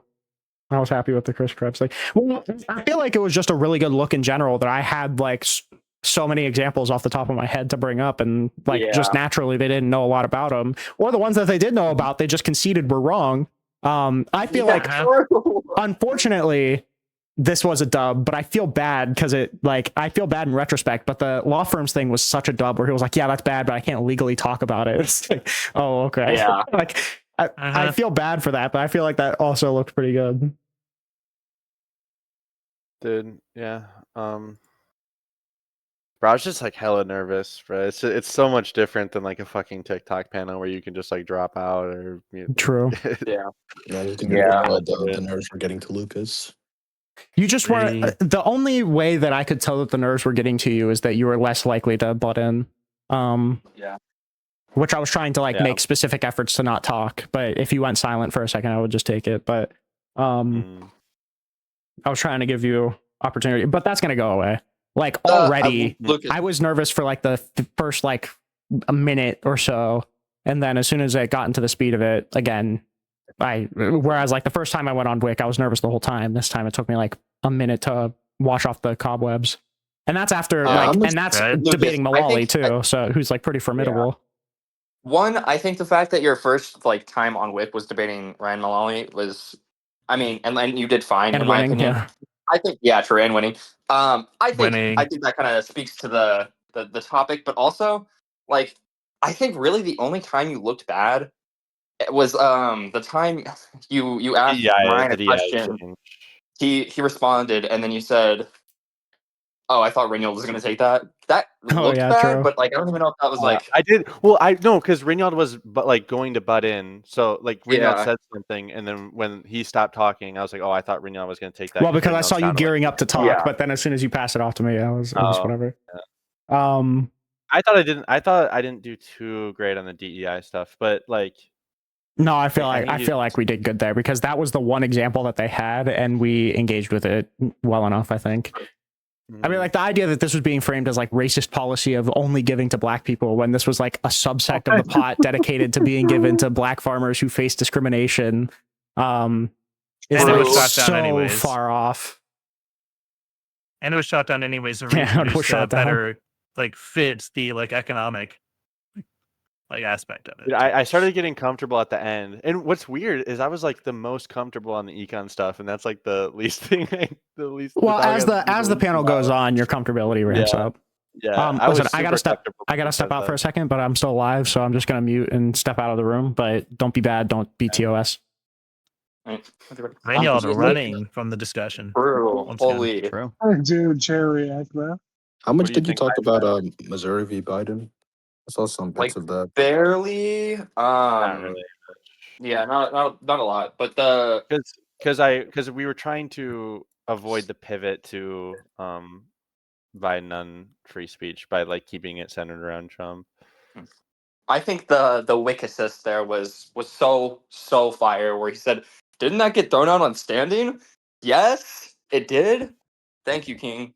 Huh? W Yeah, I W know. Lick, by the Both, way. both That's Big Big I don't and W on even. Lick's layup. end. What a That's not go. even really the. If anything, that just gives them more of an excuse, since the idea is that the action was itself unlawful, but it just got thrown out on legal grounds.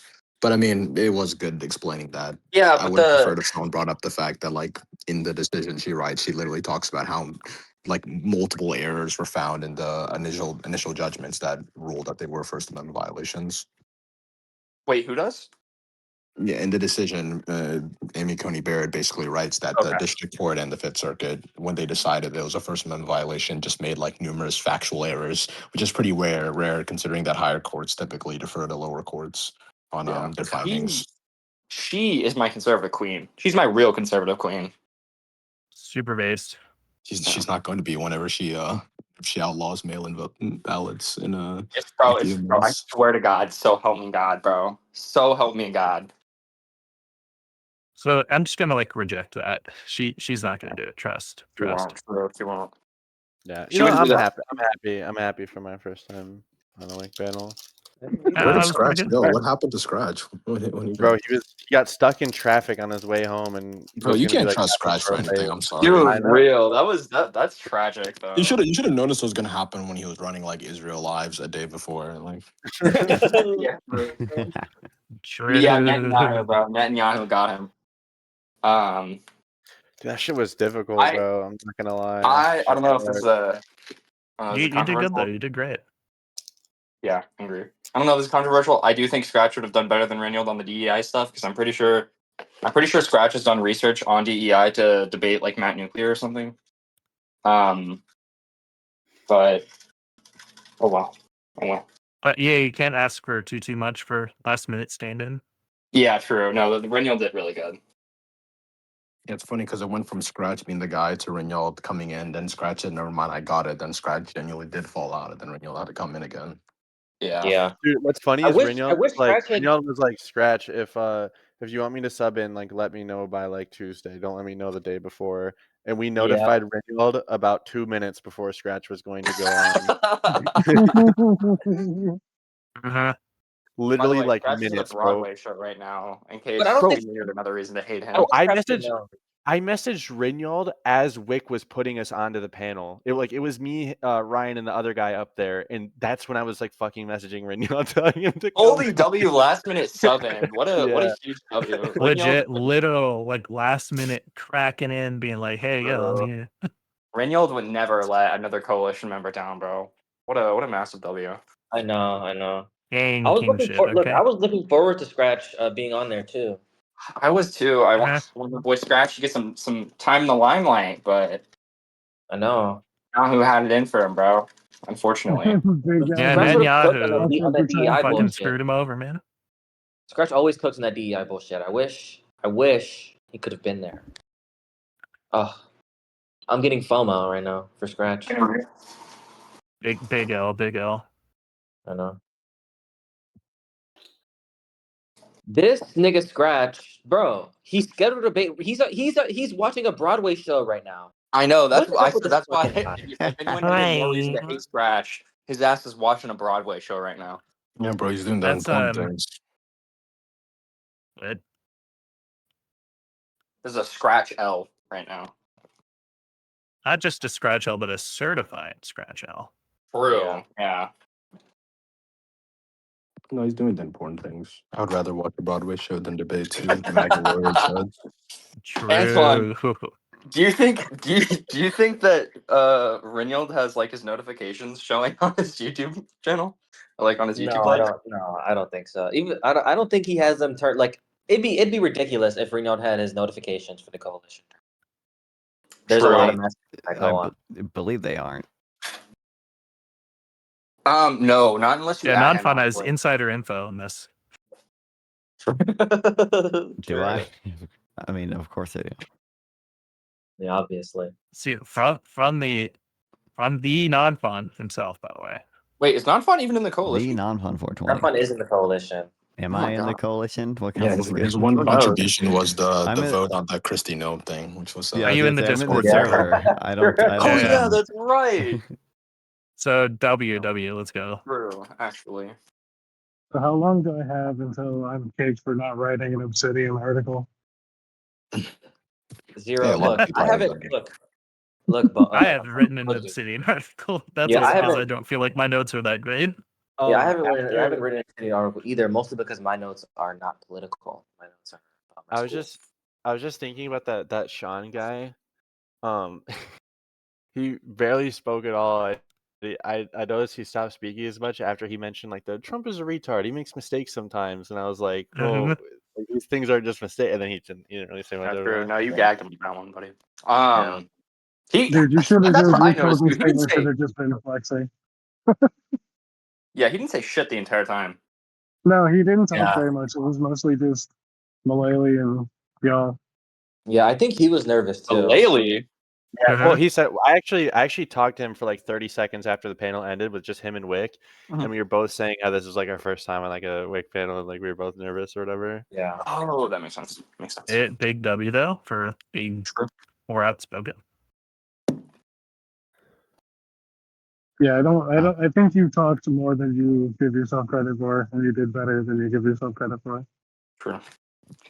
Which you know what, better to be that way than overconfident. Yeah. Also true. Also true. That was like Well, I haven't seen that much was of it, that but I was bet you really guys the- did well. I'm gonna go fuck some bitches now. But See you, buddy. Good luck. Good luck, buddy. You can get Let's it up. go. Yeah, that's. I mean, he's usually the best debater I've ever talked to by like a long shot. So. Oh yeah. Damn, loud ass fucking doorbell. Oh, that's Whose wild. food just arrived? Whose food just The arrived? doorbell interrupting the conversation, by the way. How rude. That was dude, I think. Yeah, that was definitely due. Tragic. Let's say, did dude bring us food? Did he bring us rations for the coalition? Maybe, bro.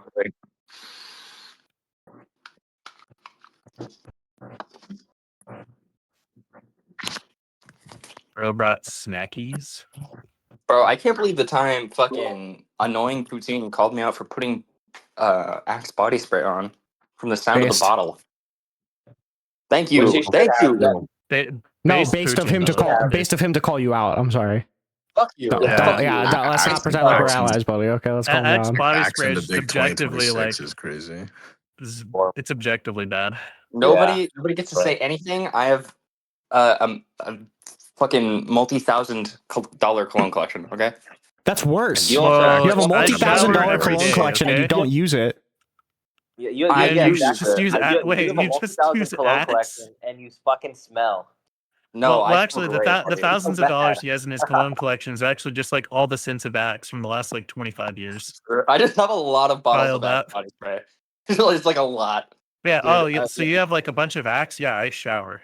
So what's the postmortem we're looking at here? What did we learn while I was gone?